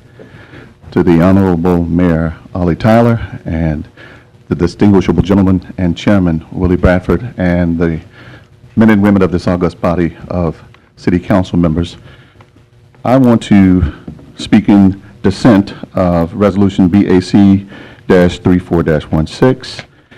I did quite a bit of extensive research, and prior to doing that, in fact, I reviewed the last City Council meeting in its entirety via video online, and also took the liberty of reviewing all of the annual crime reports that were online to lend credence to our argument in dissent for issuing a liquor license to this establishment. In so doing, I brought just a little bit of empirical data I want to share real quick. This article here was done by the University of Southern California, quite extensive, and it's entitled The Effectiveness of Limiting Alcohol Outlet Density as a Means of Reducing Excessive Alcohol Consumption and Alcohol-Related Harms. They wrote that alcohol beverage outlet density refers to the number of physical locations in which alcoholic beverages are available for purchase either per area or per population. More convincingly, they wrote that outlet density is hypothesized to affect excessive alcohol consumption and related harms by changing physical access to alcohol, i.e. either increasing or decreasing proximity to alcohol retailers. What may not be known and what I did not discover in reviewing the video from the last council meeting was that no one talked about, within that square mile, the density and overconcentration of off-premise liquor sale or sellers in that area. It is extremely high. In fact, there were 4 that I found within a half-mile radius. In fact, there is a off-premise store just 500 yards from this restaurant, and we actually went out and did the actual study to determine how far it was. So there's a store within 500 yards of this store that already sells off-premise packaged liquor. I also wanted to share one final bit of evidence from the Pacific Institute for Research and Evaluation, called PIRE. Many of you may know of them because they are one of the nation's preeminent independent nonprofit organizations merging scientific knowledge and proven practice to create solutions that improve the health, safety, and well-being of individuals, communities, nations, and the world. And empirically, their studies, which span from Stone Mountain, Georgia, all the way to the coast of California, have proven that an overconcentration of off-premise alcohol sales is certainly a detriment to any community. Thank you, sir, and your time has expired. We appreciate you coming down and making those expressions. My pleasure, sir. Thank you for having me.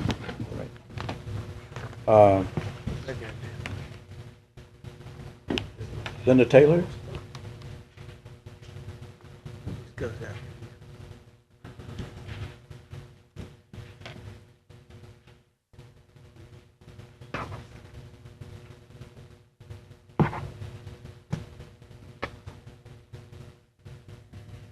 Mayor and the council's papers.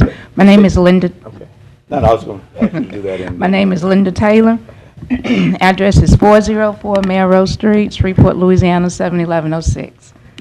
Okay, my house is right behind the store that wants to sell alcohol. Whether it's beer, wine, or whatever alcohol, we are asking you to overturn the vote to sell it. We don't need any more in our neighborhood.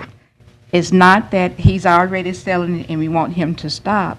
He hasn't started, and we got a lot of it. We got Jiffy Pack, like he said, 500 yards. We got Circle K right on the corner of 70th Street and Linwood. You got a Thrift of Liquor right down the street from there. When is enough is enough. We got the daycare center there where the kids go. We got several churches there. Enough in our neighborhood. Yet we know alcohol don't kill. The consumption of alcohol is what kills, what gives them no judgment. Please, all I'm asking is to please vote again. And think of if it was in your neighborhood with your kids. Enough is enough. It's not like we got one or two. We got 3 or 4 of them, and we don't need any more of them in our neighborhood. I'm not begrudging the guy to sell whatever in the neighborhood. It's a little grocery store that will help out with the neighborhood. That is fine. But why do he have to sell alcohol? Thank you. Thank you for coming down and thank you for your remarks. Thank you. Okay, now, is there Alice Sistrick?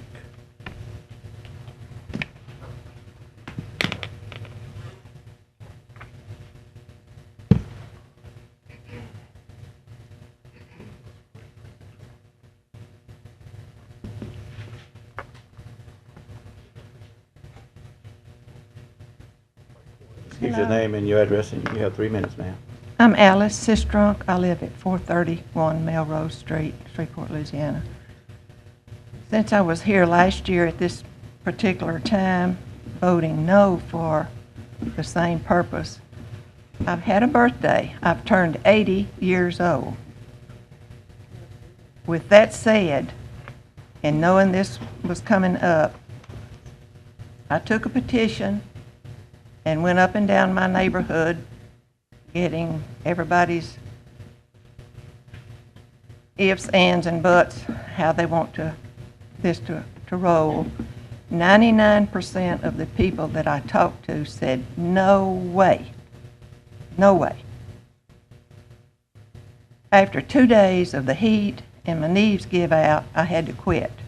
But I got 2 pages of petition people to sign that they did not want it. That is Harrison, Melrose, and Browning. That's the immediate place, immediate neighborhood that this store wants to sell alcohol. The neighbors do not want it, period. I don't know what happened to the majority rule, but that's the way it is. Thank you, ma'am. Thank Any you. other comments? Okay, thank you very much for your remarks. And do you have the petition? Did you submit the petition? Okay, give Mr. Jeter. Okay, that's fine. All right. So why don't we just bring on Mr. Jeter?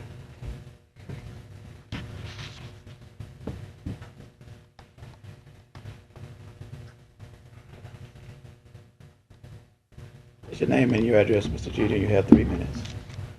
Lee Jeter Sr., Minister, Fellowship of Christ Missionary Baptist Church, 375 West 75th Street, Shreveport, Louisiana.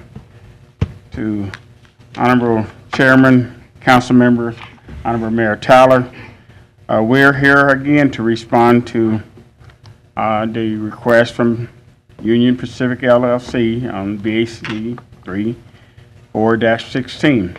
The petitions that Ms. Alice just referred to are the same petitions with some of those 90-something plus names that we turned in at the last council meeting when this issue was tabled. Our opinion on this issue has not changed. It's become more stronger. And we're asking the citizens of Cedar Grove, the faith-based organizations that's within this 1.5 mile area block of Linwood Avenue from 70th Street going south toward 3132, that you would vote against the decision of the Zoning Board of Appeals with respect to BAC 3416. And let me be clear. We're not against businesses in this city that sell alcohol. They're legitimate businesses. But what we are against are the further introduction of additional alcohol into a community that has a Circle K that sells beer and wine, that has a Jiffy Pack that sells beer and wine, that has a Thrift of Liquor that sells high and low content alcohol beverages within a mile radius. I'm not sure, as has been stated, how many liquor stores are needed in a 1 1/3 mile area before that area becomes oversaturated. And I know that if City Market is paying more taxes than any other business in the area, as they allege, then there's not a need to grant them a liquor license because they're doing a sufficient amount of business in the area. Property. We believe that City Market should be a partner with the community. And if you're going to be a partner with the community, then work with us to improve our community.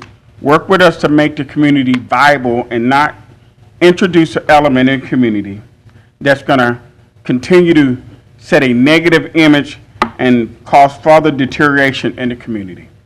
In accordance with the new Unified Development Code that's under work right now, this area would be zoned R1C. It's a residential area. It is not a business area. And there's a reason why the old zoning called for community input before you could open up any kind of establishment that sells liquor in that community. We're just asking this council and this body to listen to the voice of the citizens and grant the citizens what they request and to vote down this resolution. Thank you, sir. Your time has expired. Thank you for those remarks. Thank you for coming down. Mr. Billy Wayne?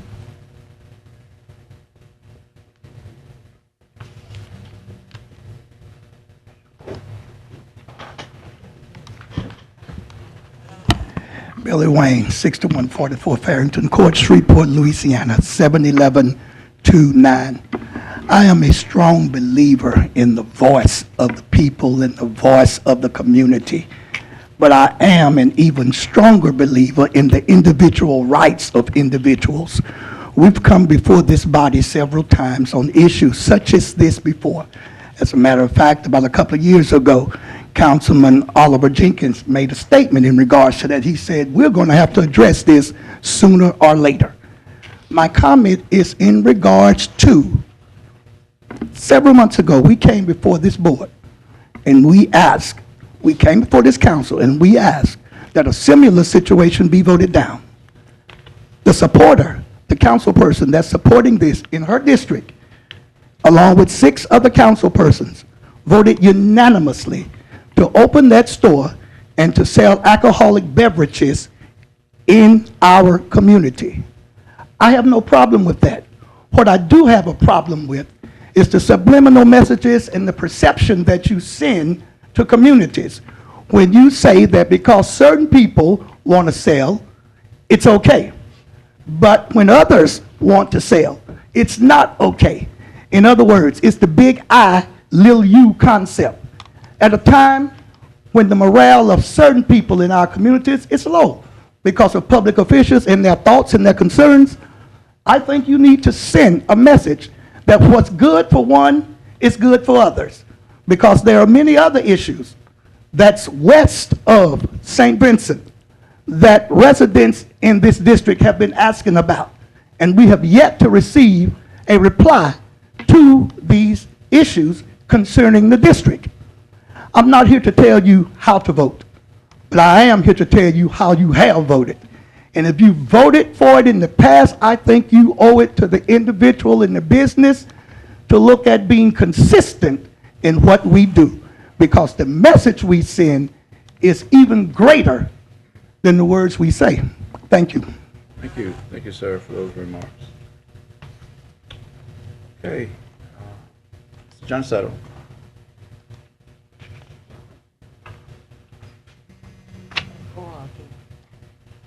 Separated.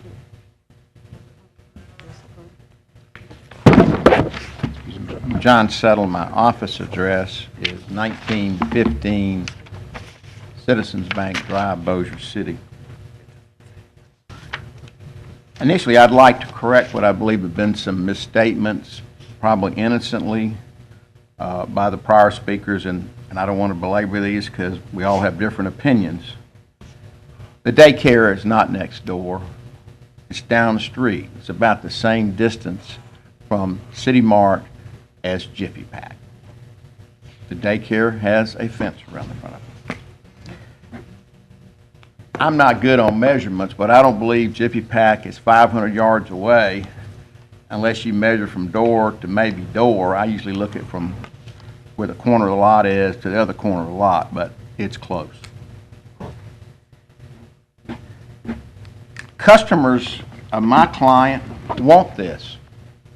Customers of my client want to buy low alcohol beverages there for consumption off the premises. I have 70 names of customers who came in there that gave their addresses that are in the proximity, and I'll be happy to provide these to Mr. Thompson.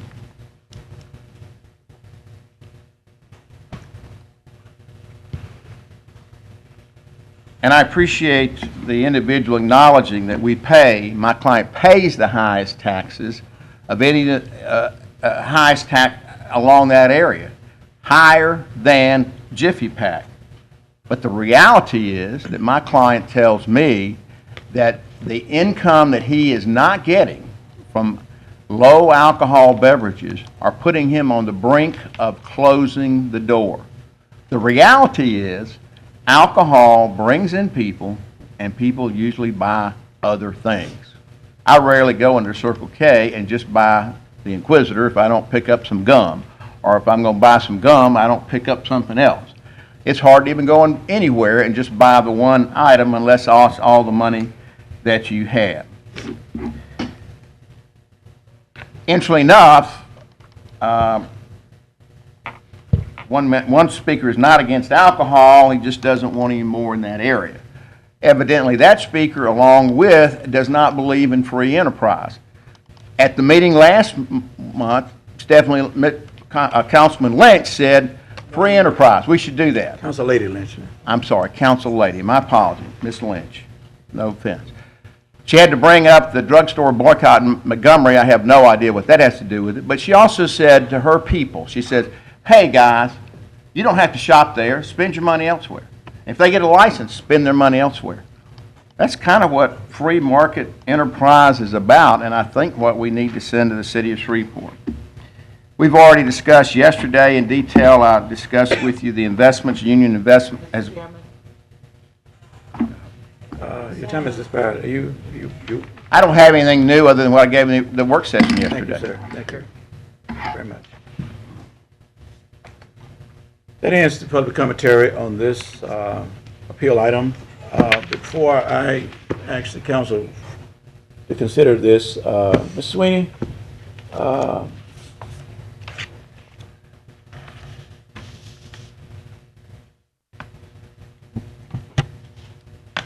you've heard the public comments today in regards to this item. The board at the time voted that this establishment could indeed sell low content alcohol and beer.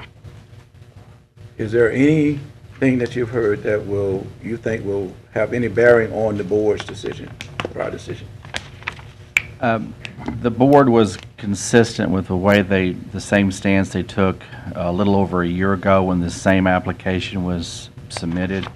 The vote was the same measure of 7-0, and they heard at length all of the concerns and the issues related to this, and I would say that more than likely their decision would still be the same if they were to make that decision today. Let me make sure I clarify that. A year ago, the vote wasn't 7-0, I don't believe. I thought it was unanimous, but I believe No, it it was. wasn't. Okay. Was it 4-2? Okay. Okay. I was just curious, was any of the expressions made today would have any impact? But you don't consider that they would? I mean, everything that was presented today was presented at the meeting with the ZBA. Okay. And I don't know that I can suggest that they would change anything if they were to rehear the same issues and the same discussion again. All right. Thank you. Council Lady, I'm sorry. Yes, and I also need to clarify that it was a split vote. And then secondly, the original application was for high alcohol content. That's correct. Meaning liquors. Right. So they were in agreement with that as well, even though it was split. Right. And this time it was the zoning was downgraded, if you will. Well, actually, just to update you on that, at that meeting over a year ago, the applicant offered to reduce it down to just the low alcohol content. So the discussion. Right, and so it was very clearly stated that he was no longer going to sell liquor. And that's what he wasn't offering to do that. But in spite of that, even then, it still was approved by the ZBA. Right. So. Thank you, Mr. Sweeney. Mr. Clerk, I want to be clear. In our internal motion, we are doing what? It relates to upholding or maintaining or sustaining the vote from the last meeting, or we are...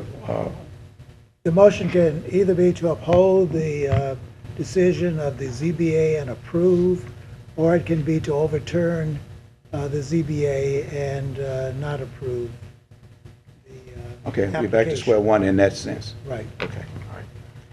Mr. Chairman, I wanted to ask the city attorney to come because we spent quite a bit of conversation last time about and postponed it to today's vote, discussing, I think some council members' concerns about whether stipulations could be made, what type of stipulations, and I think he sent us an email earlier, but for the sake of public discussion about this, since we spent so much time on the floor talking about it, to get him to give his, what he told us about that. I thank you. Good gesture, Council Lady, and the city attorney. You could inquire whatever you may wish from the city attorney. Councilwoman The Lynch. issue that was before that this council asked you to look at, and what your response was. On the 24th of June, I did provide an opinion to the council. That opinion is a privileged conversation between the attorney of record as well as the city council members. However, if you would like discussion, you do have the right to ask for such discussion. I'm saying from the floor, Yes. the council posed certain questions to you. That's correct. And you said that you would go back and research it. That's correct. So I'm just asking that, because I'm not asking you to divulge anything that might be attorney-client privilege, but it was asked for the sake of this hearing, not just for us, but for the citizens as well, about potential stipulations that could be made or that were being considered as a deliberative body. So that's why. In the deliberations of the opinion, Councilwoman Lynch, I think it's set forth by the city attorney's office that stipulations may be made. However, they are subject to certain restrictions. They are subject to certain review from the First Judicial District Court as well as any subsequent appellate court, as well as to make sure that those issues are parsed between the Chapter 10 issues that were raised originally versus the zoning and special exception use issues that were raised.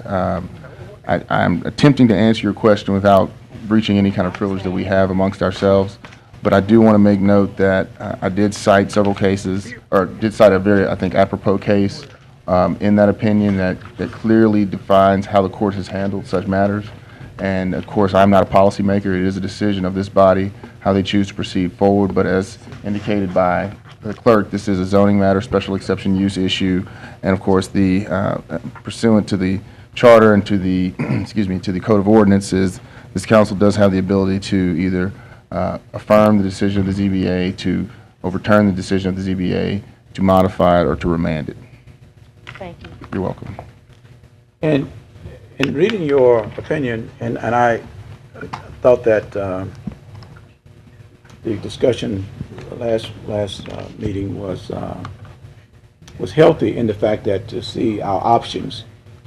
It appeared that your concern was, and correct me if I'm wrong, that enforcement to a stipulation of 6 months or a year, if there's any violation, that it would come back to us, but it could only come back to us from the chief of police in some type of violation issue that he don't necessarily have to or compelled to do.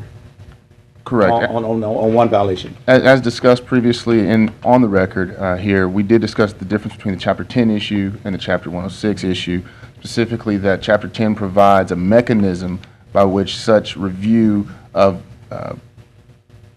ABO or permit violations come before the council. While it's an undisputed issue that the council has the ability to review those recommendations from the chief of police, pursuant to Chapter 10, the chief of police either makes the recommendation or there is the ability for citizens who may be concerned to provide, I believe it's 100 signatures to bring the matter before the city council, at which point the city council then reviews those concerns or that petition of the citizen. It's analogous to a court does not make a judgment without having a claimant bring a claim before them. And in this case, you are the court of review for those permit issues. Again, this is a special exception use issue, and so it is different in the function of Chapter 106 and Chapter 10 of the Code of Ordinances. Okay, I think we're clear. Any other questions for the attorney? Thank you. Thank you. Attorney Bradford. Okay, at this point, I would entertain a motion as directed by the clerk. We can use two different scenarios as we present our motion. We can move that we will overturn the recommendation from the CBA board, or we could move to uphold it. Mr. Chairman, I move that we affirm. Wait a minute, I think. Thank you, because If we that's council totally, lady was on totally, if the council lady totally was on the board. I didn't see it on the board up there. totally disrespectful though, Councilman Fleury, for you to make a motion on a initial motion on a case in my district. I would not do that in your district. Okay, council lady, please move forward. My motion is to overturn the decision of the ZBA. I second the motion. Thank you. Is there any discussion on the motion? I'd like to Council discuss Lady my Lynch. motion. Chairman, just for the record, I guess would be to overturn the decision of the ZBA and to deny the application. Correct. That's the language, yes. Council Lady Lynch. Drink me a little water so I can calm down a little bit. Everything's cool. Just stay cool. I'm gonna stay cool, but this is kind of a little bit, and I probably spent the last 48 hours having some discussions with people across this city, and some don't even live in Shreveport, but about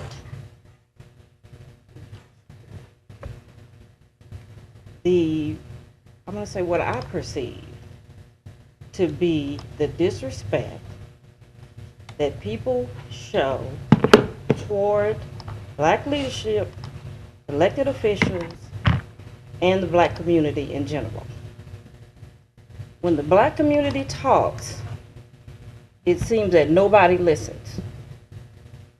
Or either we want to modify or change the rules in the middle of the game when it comes to things that impact our community. And I just want to say that, and I'm somewhat torn a little bit on this case, in the sense that, and I don't really know what's going to happen today, but one part of me, go on, open your little liquor store. because we need a place to not patronize, to demonstrate to you that we don't have to spend our money with people who do not value our communities. The other part of me knows, I think that has been demonstrated, researched, evidence-based, so on and so forth, that having a proliferation of liquor stores in communities like Cedar Grove are not in the best interest of those communities from a lot of different levels. So I'm saying at some point, people are going to start listening to the black people in this city. And what we are saying, the things that concern us, the things that we care about, and I'm saying if that is not happening, then we need to make some other decisions about where we spend our money. It can start on Linwood, but it does not have to end on Linwood. So I'm not in support of this. My constituents are not in support of this. We know if we look across this city in the particularly largely African American communities, that these type of establishments have led to some of them being and looking and being disinvested in.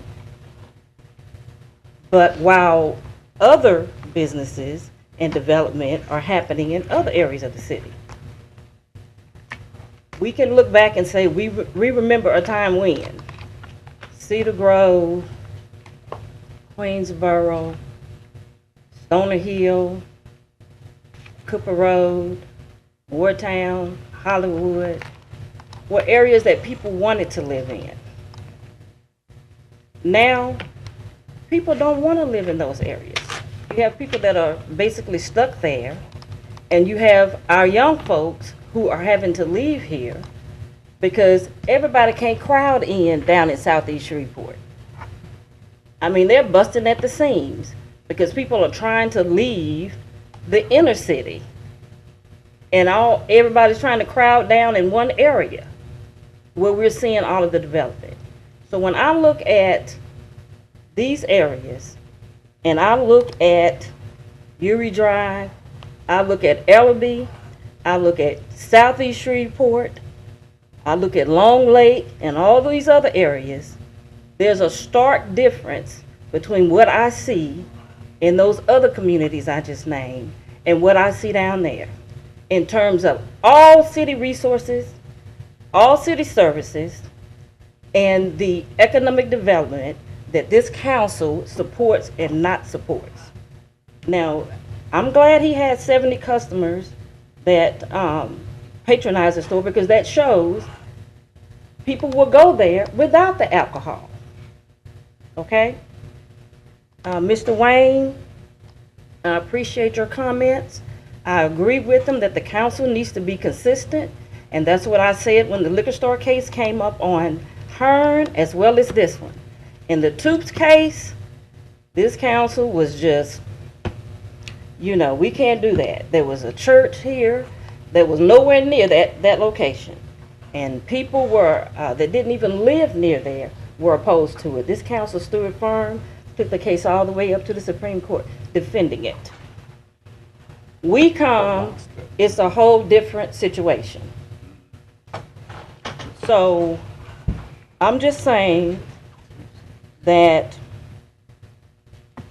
if we want to have opportunities for all of Shreveport, as we say, all of Shreveport, we've got to be consistent in what we do. And that decision on the Pines Road, I was not in agreement with it, and I said this on the record, but the protocol, as I appreciate it, was to defer to the council person of the district. That has been pretty consistent with this council. But as I said, the rules change. When it's your buddy, when it's somebody from your side of town, then the rules change and we start, you know, doing other things. And so that decision was inconsistent. That one was consistent on Pines Road because the council person was for it. In cases where the council person has not been for it, you know, it's been, it's in the case of, at least in my case, it's been inconsistent. Last year, we voted unanimously not to approve this case, even with him saying he would only do beer and wine. It was a unanimous decision. Nothing has changed in the last year. So I'm just a little puzzled as to why all of a sudden, you know, there are a lot, I don't know, maybe it's because they got, you know, this silver-haired lawyer. I don't know if that's what it is. I know what was, well, I don't want to go into that, but I'm just asking that that the council will overturn the ZBA. I don't know if a year is enough for him to determine whether he really needs liquor or not, but regardless of what happens, if for whatever reason this gets approved today, I'm asking my constituents and there's two other council people who represent Cedar Grove, but I'm asking theirs too. Wherever you've been getting your beer and wine and baby diapers and chicken wings and weed and lower tabs or ice cream, whatever you buy at these type of establishments, wherever you've been getting them, keep getting them there. Do not patronize this store if this is approved today. Because we are going to, our voices are going to be heard. And if not, if it's not heard today and it continues this way, we'll just keep going. It's just time out. We're not second-class citizens. There are not two Shreveports. There are not two sets of rules, one for the white community and one for the black community. And don't nobody write me talking about I'm race baiting and that I'm a race. I've heard all that today. You can say it, but don't write me with it. Because that is not the case. I'm saying that we are going to provide equal services, equal representation, and be equal in our decisions on how we treat all communities in Shreveport. Thank you. Thank you, Council Lady. Any other council members have any remarks? Council members. Well, I'll just mention, you know, I mean, I have, certainly with respect to Councilwoman Lynch's, you know, representation of the people that she represents. I mean, certainly I think she is echoing some of what we've heard today. You know, my concern comes kind of more from, again, the sort of application of it, not just in this case, but everywhere. One of the cases that she mentioned, the Toops versus the City of Shreveport, the City of Shreveport did defend that to great expense and eventually lost. And those people are building that liquor store, you know? And so... But it's got to come back. They've not been approved for liquor. Yeah, well, I mean, the Supreme Court, you know, overturned the decision. So, I mean, they're able to, I believe it has been approved, though. I could be wrong. I don't remember. But it's certainly the court has been on their side, you know. They've said that, you know, we've got to have an even-handed reasoning for these type of things. And so, you know, and what I perceive is that maybe the best way to go about ensuring that this is what appears to be a reputable store, I mean, they've been open a year with no incidents, is perhaps what we kind of talked about last time, doing a approval with some stipulations. Seems like, you know, probably the best way to both satisfy some of those legal requirements and the requirements or the desires of the neighborhood and the representation here. I know it's sort of a compromised position, but it does seem to be, you know, what I think might be our best course of action. So did want to throw that out there, and not sure what everybody else is sort of thinking at this moment. Okay. Any other council members? Councilman? Sure, I mean, I don't know if Councilman Everson is putting forth a substitute motion. I'd like to hear a little bit more discussion, and then I Yeah, might consider that. no. Yeah. But I am, for the record, supportive.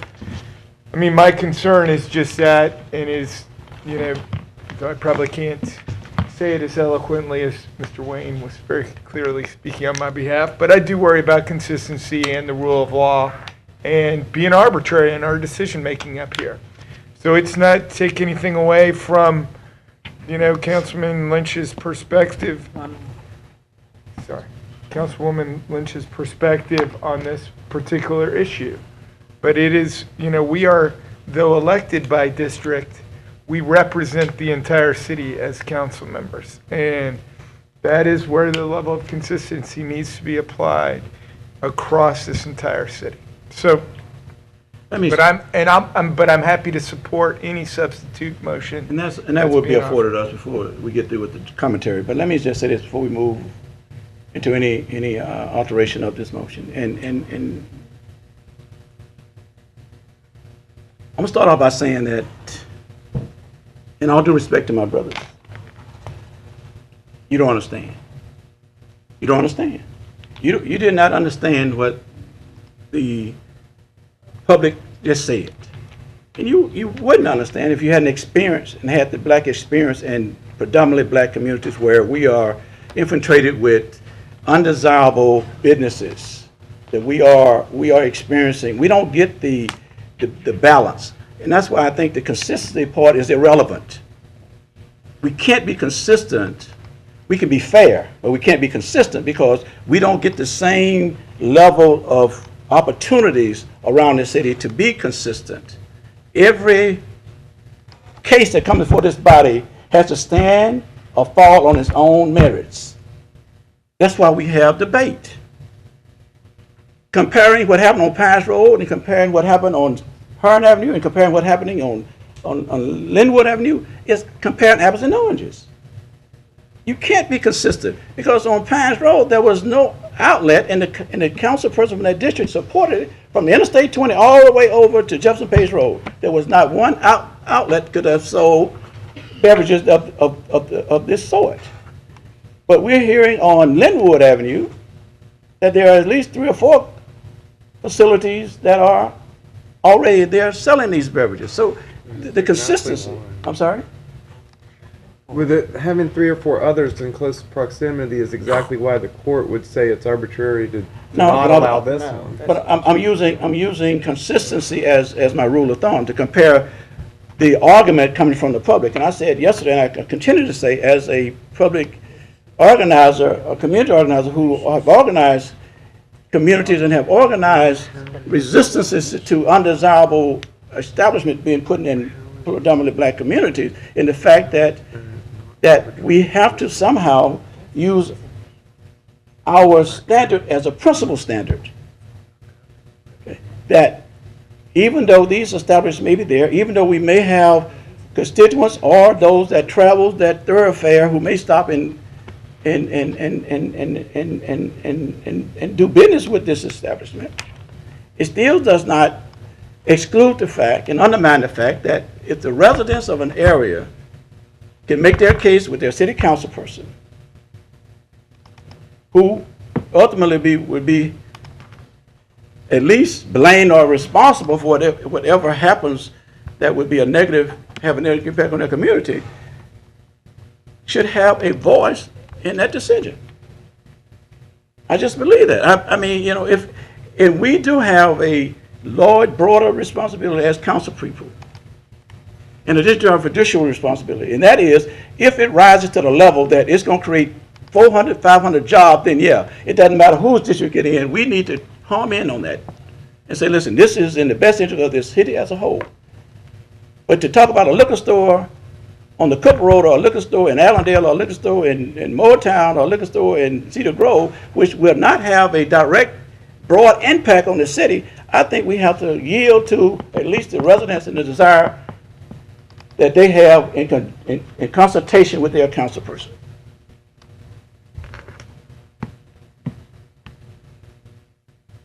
So fairness is consistent, should be consistent.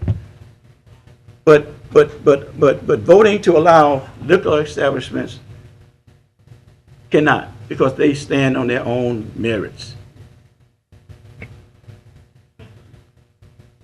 In 1998 in Queensboro, and that policy still alive, I guess, that as the neighborhood association, we established a policy that the MPC, Charles Kirkland, if you look at the records, Mr. Sweeney, would attest that we established that no new liquor outlets would be put into Queensboro. And as long as I was the president of the association, that prevailed. So, the question before us today, and again, I promise you, I don't expect everybody to understand. But if there was a incident in your neighborhood that could have been initiated by alcohol, then you would understand.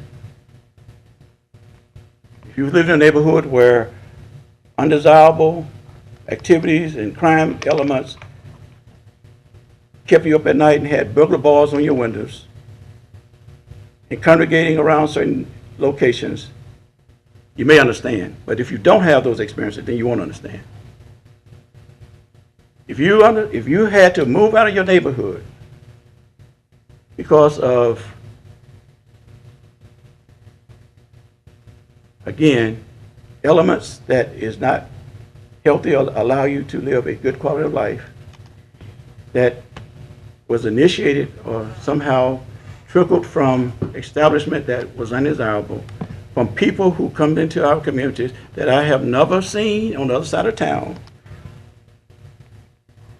There's two options that we started back in the 60s when we boycotted Stan's Record Shop. One of the things was that really was a rallying cry was that blacks don't buy what blacks don't sell. Stan's Record Shop was doing a lot of business with African Americans, but he had no employees, so that's what initiated the Stan Record boycott in the 60s, 80s. In most of these outlets that we're speaking of have no African American working in there.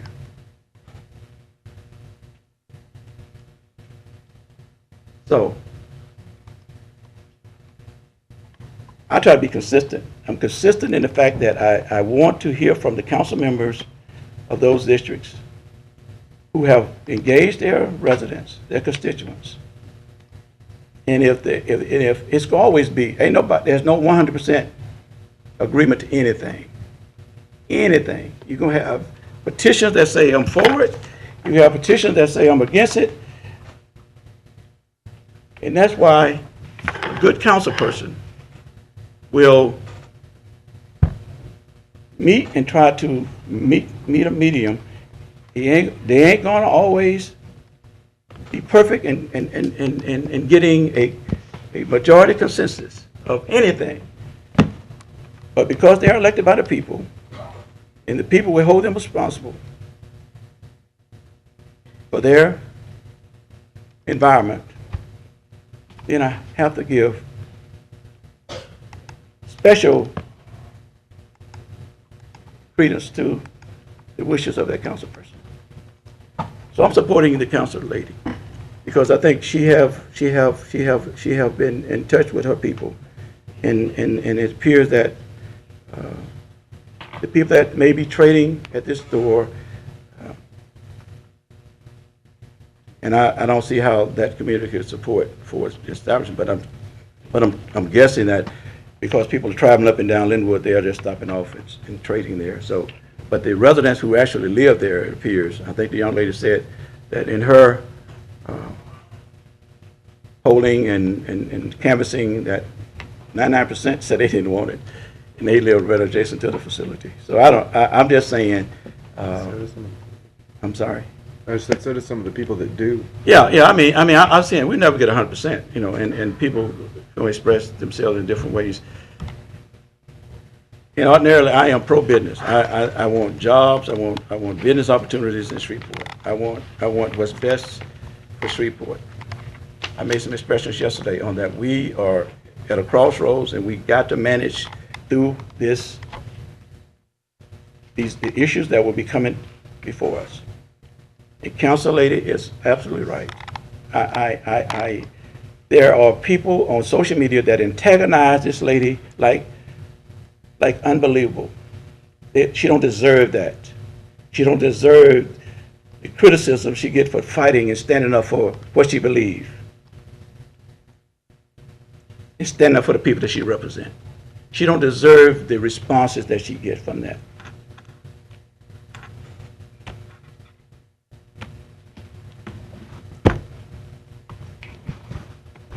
That concludes my remarks. Are you ready to vote? Any other comments? Yes. Councilman.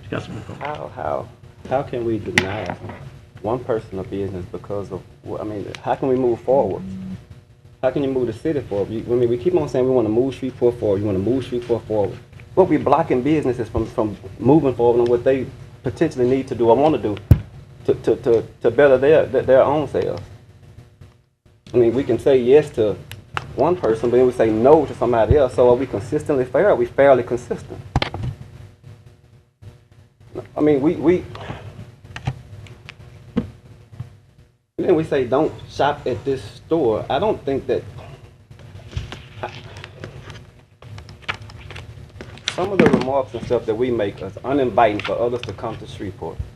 And that's how, I mean, we obviously that's what we're doing. At first, when we came here, I was excited about being on the council. I was very excited about being here, thinking that I was going to help make some new decisions or change things as far as moving the direction of Shreveport, and it's not.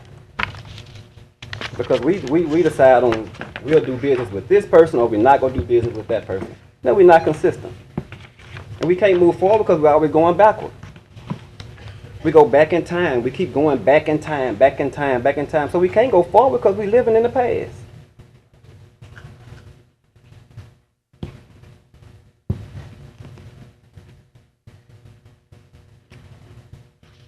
And then I get ridiculed. Social media, well, we need to stay off of social media because it goes two ways.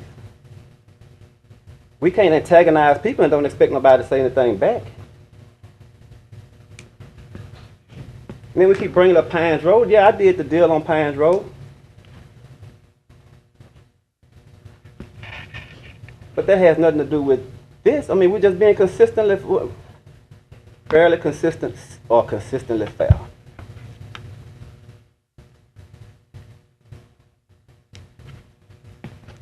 And then I get antagonized, but I always vote with white people. I don't vote with white people, I vote with right.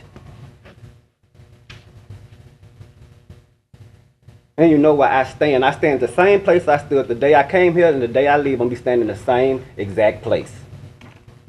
And that's for what's right. We always say black and white, but then now we going against another race. I just don't think that's right and it's not fair. That's all I have to say. Any other comments? Are you registering, council lady? Yeah. Yep. Okay. I don't usually like to do this, but we really been on this issue. So if you could limit your remarks. I just wanted to be clear that I'm not asking this council to do anything inconsistent. I had another liquor store that was on Jewella that I supported them selling low alcohol content there, beer and wine, at Jewella and Doris. There was no community opposition. There's no loitering at that store. There's never been any problems, and it's been there for eons. Didn't have a problem with that. The community supported it. The person met with the community. There was dialogue. You know, the guy called me and we talked. This is totally opposite. Hearn Avenue was totally opposite.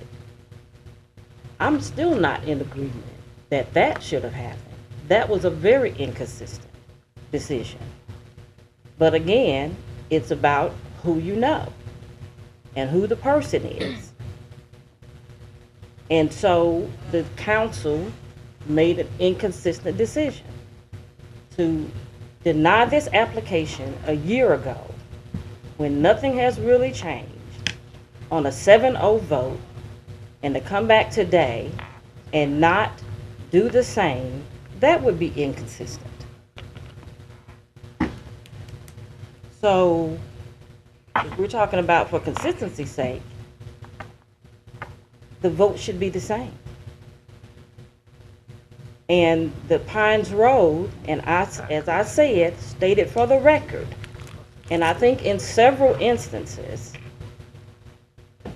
although it hurt my heart, because I know a lot of the people that live in Western Hills that came out in opposition of that liquor store being open, had been fighting against that for years, every time it was attempted.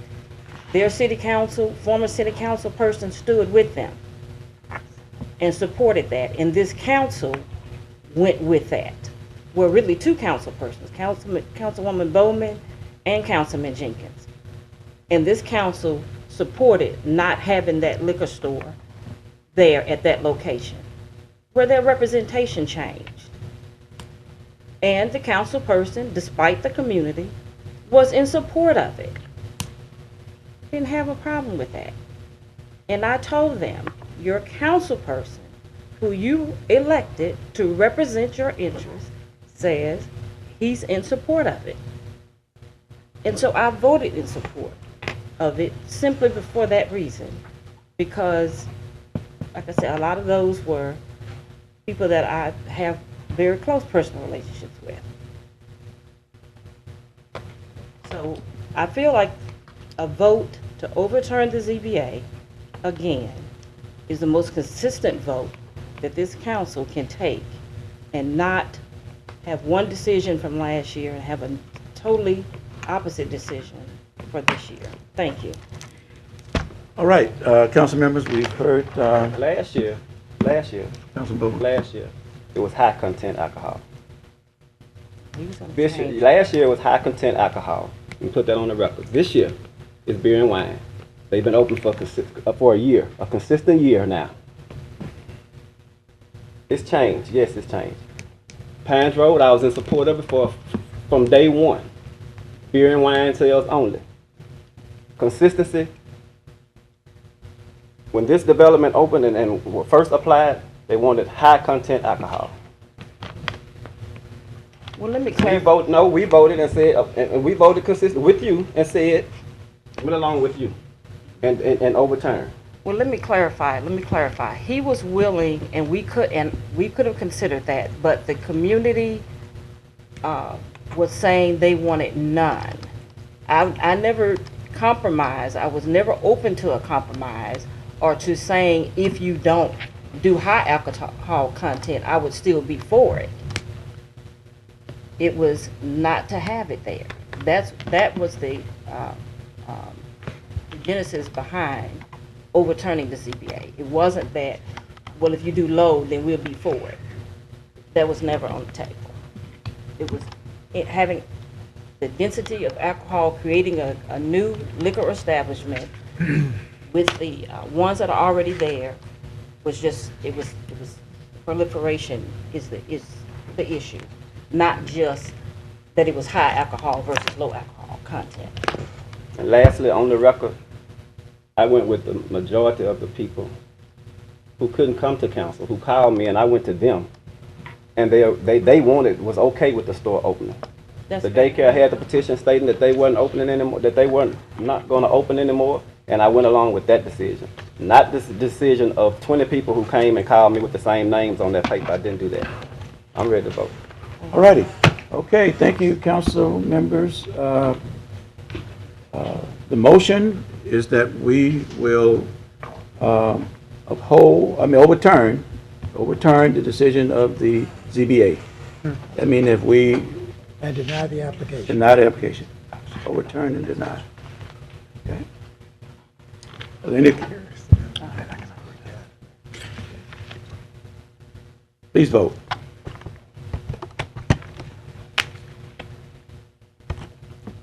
motion fails 2-4 and 1 out of the chamber. I'll offer a motion to adopt the special use designation subject to 6-month, period where if there are any violations of alcohol policy, it comes back to the council for reconsideration. Wait a minute, let me be clear. That been a part of the amendment, Mr. Clerk?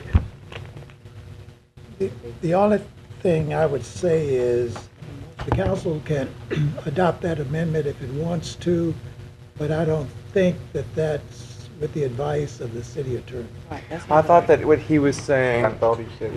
You're saying the enforceable component of it would be difficult. And I think we have time to look at how we can modify some of these stipulations. But I think I'm going to say that your motion. I mean, I think it's in the spirit of what was discussed at the last meeting. Okay, if we're clear. And the applicant, indicated that they would be willing to accept something like that. All So. Right. Okay. Do I have a second? I have a second on the motion that we will, the previous appeal would now be added with stipulation. You would uphold the decision of the ZBA, approve the application with what stipulation? With what stipulation? With the stipulation that if there was a violation of the, of the alcohol policy within 6 months, that it would come back to the council for reconsideration. Listen, Mr. Chair? Yes. Okay. Let me say this. I was supportive of this type of legislation as a substitute motion. I am fearful now that we are muddying the waters after the effect of a particular policy. Whether it was good or bad, I know you probably thought I was supportive, and I was as a substitute motion. I'm very concerned for the liability of the city to then offer a... Then somebody else needs to make a motion doing something else. Okay. Okay. The motion. That's the motion I'm offering, but right now all that we've done is the motion that Councilwoman Lynch offered failed. So somebody else has to make a motion. That's what I offered. If that's not the will of the council, then somebody needs to make a motion either affirming or remanding. What? Oh, so it's not automatically affirmed at this point? No, we need a motion. Nothing has been approved. There is no decision. Okay, well, the chair would entertain a motion for affirmation of the previous appeal. Mr. Chairman. Councilman Evans. Make a motion that we approve. Sustain it. Okay. It has been moved by Councilman Flory, seconded by Councilman Bowman, that To uphold the ZBA and to approve the application. that we will uphold the ZBA and approve the application. The motion is that we would uphold the ZBA and approve the application. Are there any discussion on that motion? Please vote.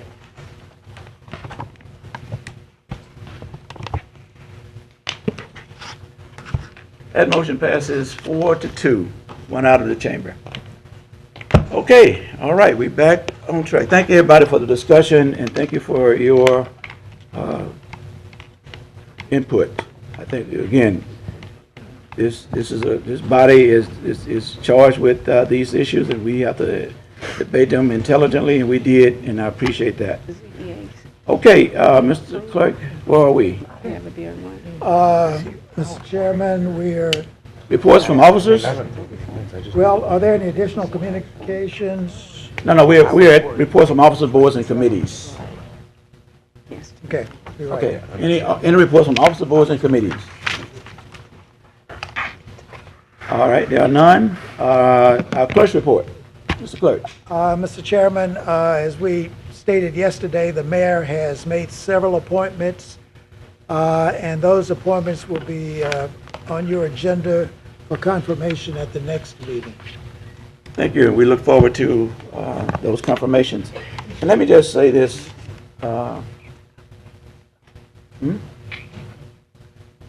Yes, I will speak there. In regards to the mayor's appointments,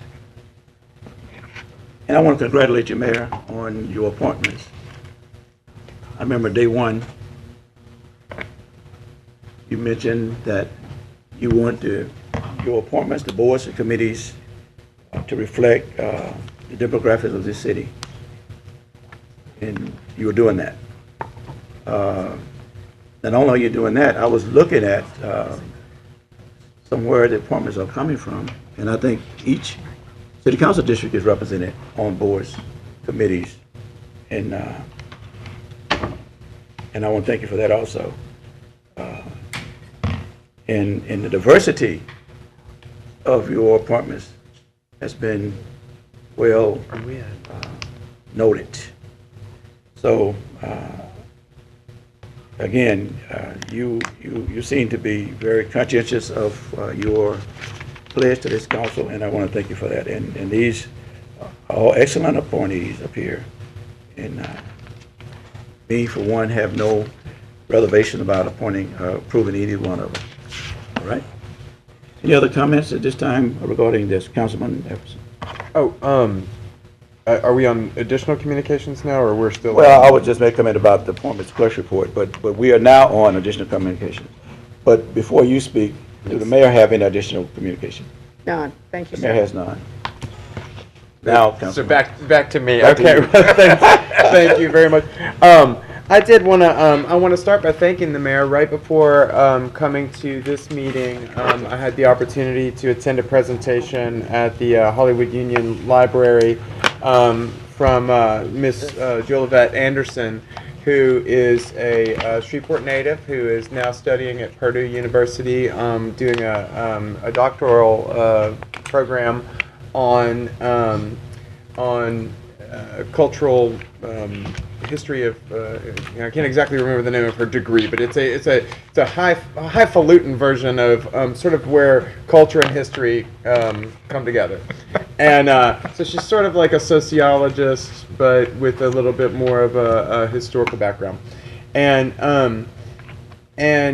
anyway, in her thesis, she's doing a dissertation on sort of histories that aren't commonly documented, and she's chosen Shreveport's Hollywood community to serve as one of those areas where she's doing a lot of oral histories, as well as getting documents that people collect, in scrapbooks in their house, and sort of tell their own private histories of what they know an area or a neighborhood to be, but don't often get pulled together in a formalized way. And it really was fascinating to hear a little bit about how she's kind of approaching that and some of the stories that she's already come across.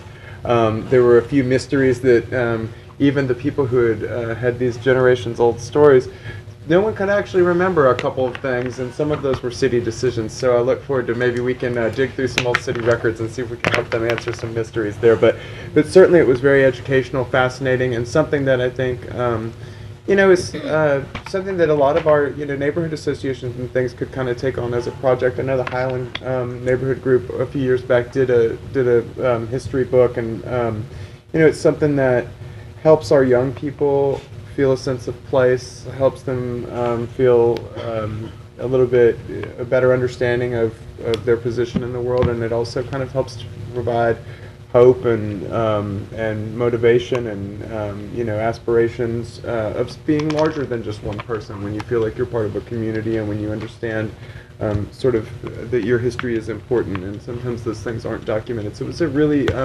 great thing, and the mayor had written a proclamation from Miss Anderson that was delivered during the event, and it was just very, very appreciated by all who were in attendance. And I wanted to express thanks to the mayor for drafting that. It was very well written.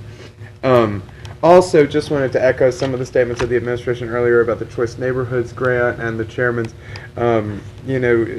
Between the chairman and I's districts, that's a project that I've been just have the privilege of working with the community development department on for some time now, and it's one that I really think can be transformational. It really can help us look at housing in a different way, look at the inner city in a different way, sort of address some of the things that Councilwoman Lynch was referring to earlier about neighborhoods of choice. That's really the goal behind choice neighborhoods, is to make sure that people are able to live in a neighborhood of choice, not a neighborhood just out of necessity, but also a place that they want to live.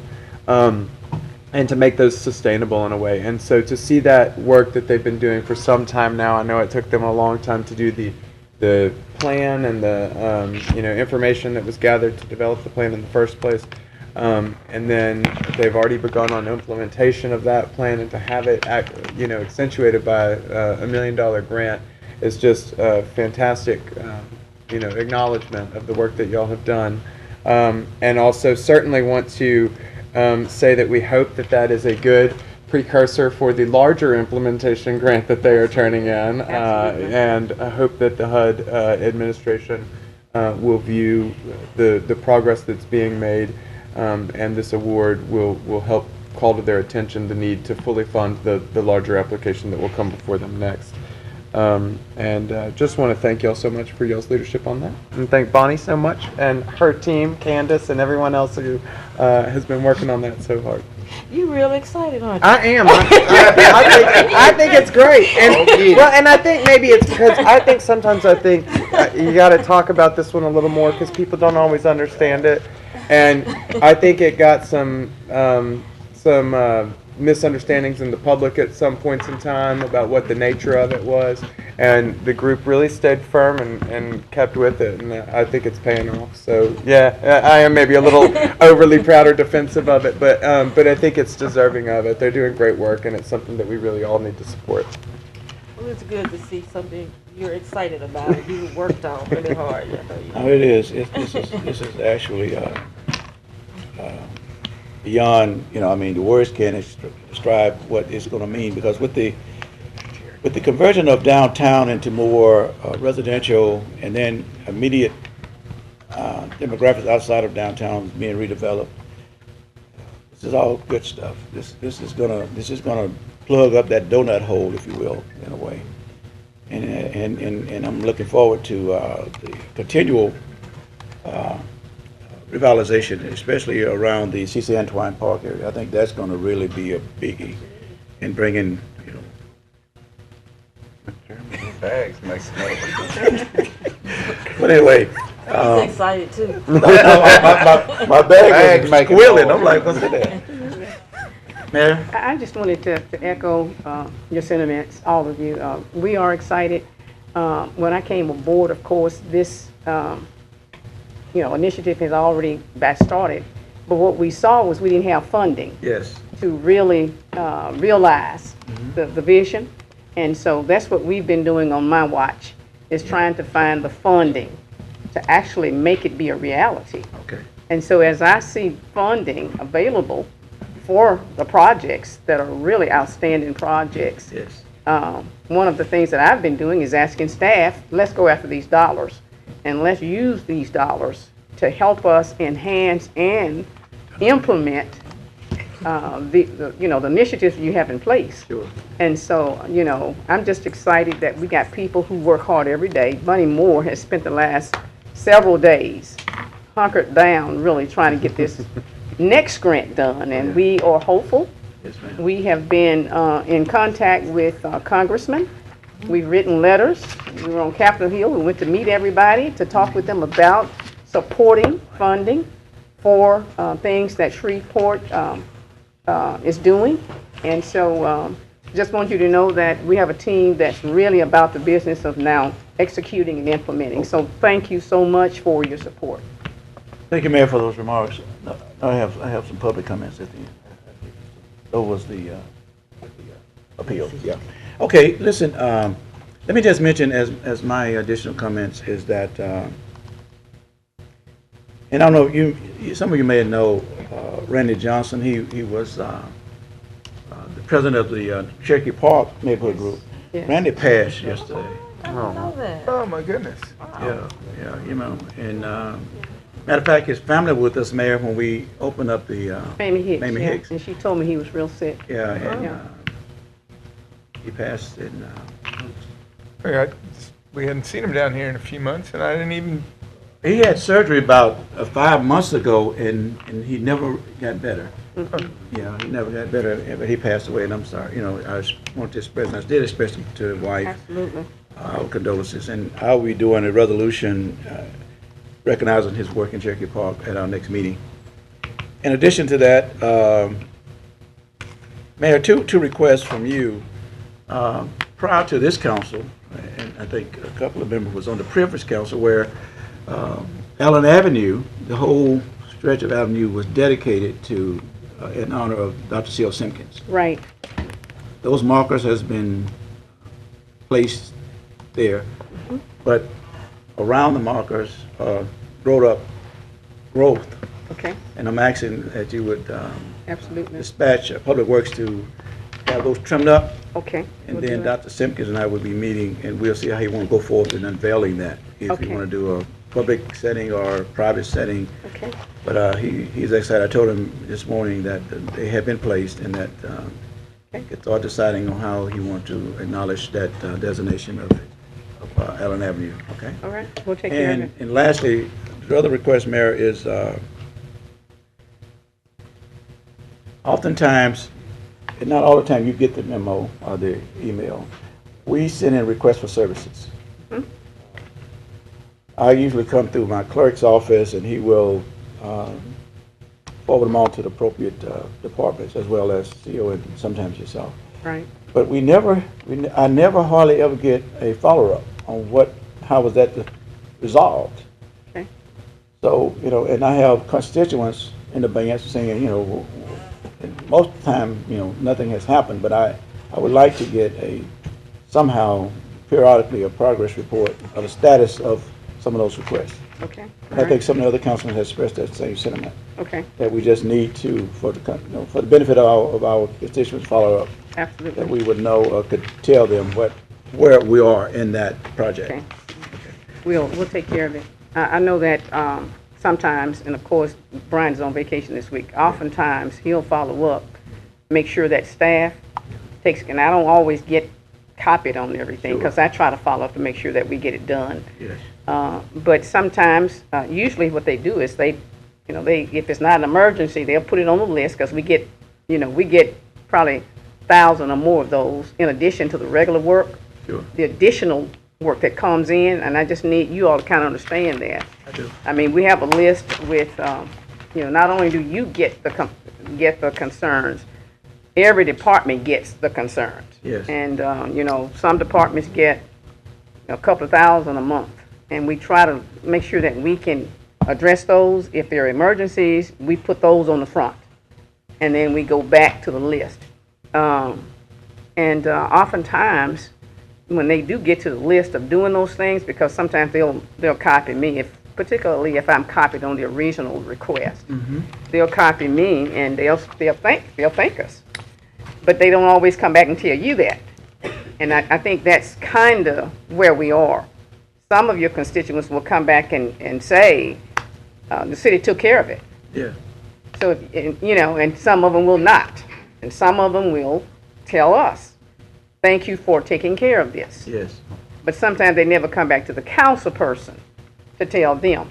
And so we will, I'll tell staff that in the future, when those things are done, shoot us an email, copy the council person on it, Yes. particularly when council make the request, so that you can know where we are in the process. Thank you, ma'am. And let me correct myself. There is some follow-up.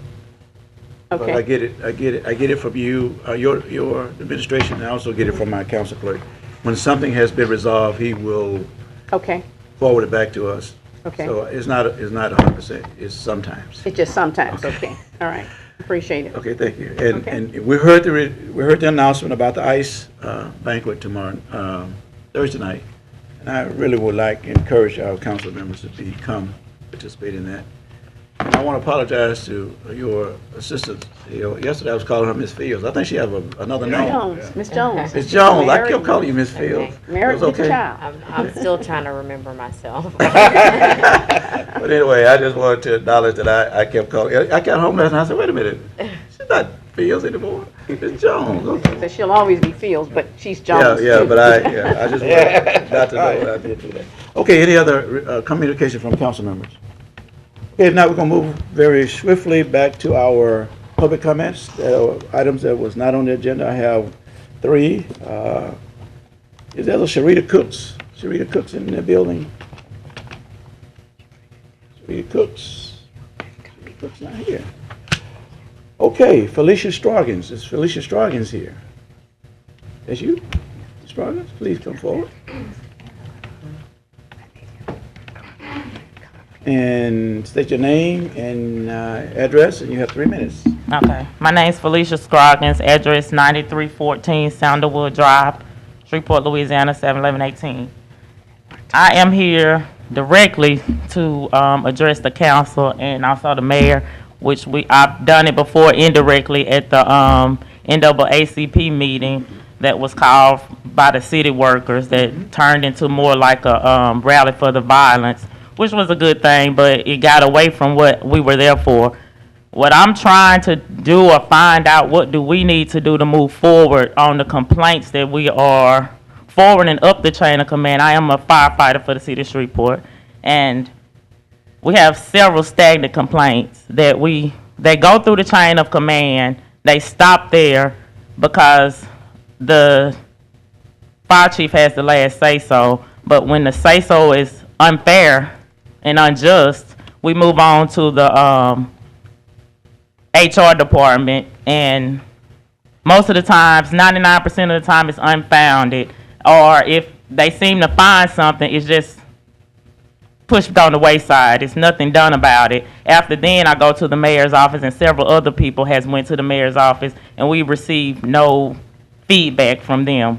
And I'm just trying to find out, where do we need to go? What do we need to do? Is there any way that we can maybe get an outside agency that's not biased that can come in to investigate these complaints that we have? Because there are legitimate complaints with a lot of information to follow up on the complaints, and we can also show where rules have been changed, rules have not been followed, and it's beginning to be overwhelming. And I can speak for myself that I've been transported with an elevated blood pressure due to the stress of the job. And I'm just trying to get some fair treatment and some answers to what's going on here. And it's not just the fire department, it's the police department and other city agencies that have come to me with complaints. And instead of keep going outside, I try to go within the city of Shreveport through the chain up to the mayor's office to get something done. And then when nothing's done, that's when I have to go to my attorney or to an outside agent, NAACP, EEOC, or Department of Justice, which it shouldn't have to go that far. It makes our city look bad that they can't handle complaints that we have right here. Let me just, and the city attorney's here, and he's going to warn me that this is a personnel matter and we can't actually talk about personnel matters in this setting. But I need to tell you also that the city council has no real jurisdiction or standing as it relates to employees. Okay. Okay. Well, I know on the last meeting you spoke and said nobody's come to you, so I wanted to come to the city council and directly let my voice be heard. Now, I said that we have no direct authority over administration and the conditions or the issues regarding personnel. Okay. That preview is directly in the hands of the mayor. Okay. Okay. Now, I said that, but I'm also going to say, and I'm going to trust the mayor, and I know the mayor, that we want a wholesome environment, working environment. I mean, she have her experiences and her travels and her various educational positions have always been followed with a very fair and pleasant working environment. And I'm going to request that if she haven't heard or know, that she will do her best to at least look at the areas that working environment can improve, and that she would exercise that that ability to try to ease any frustration or anxieties that are existing. And I think she will. Now, again, being sympathetic with the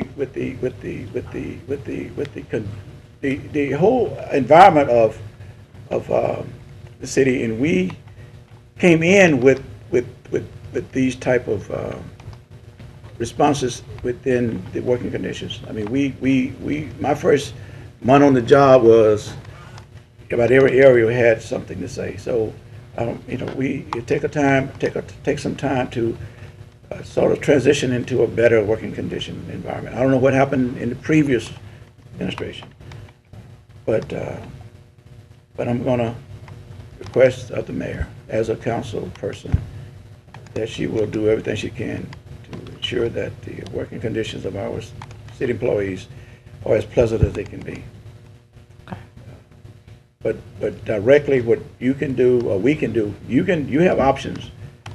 But as a council body, we have no authority whatsoever to reach into administration to make any decision regarding personnel. Okay. Thank you for coming Thank down.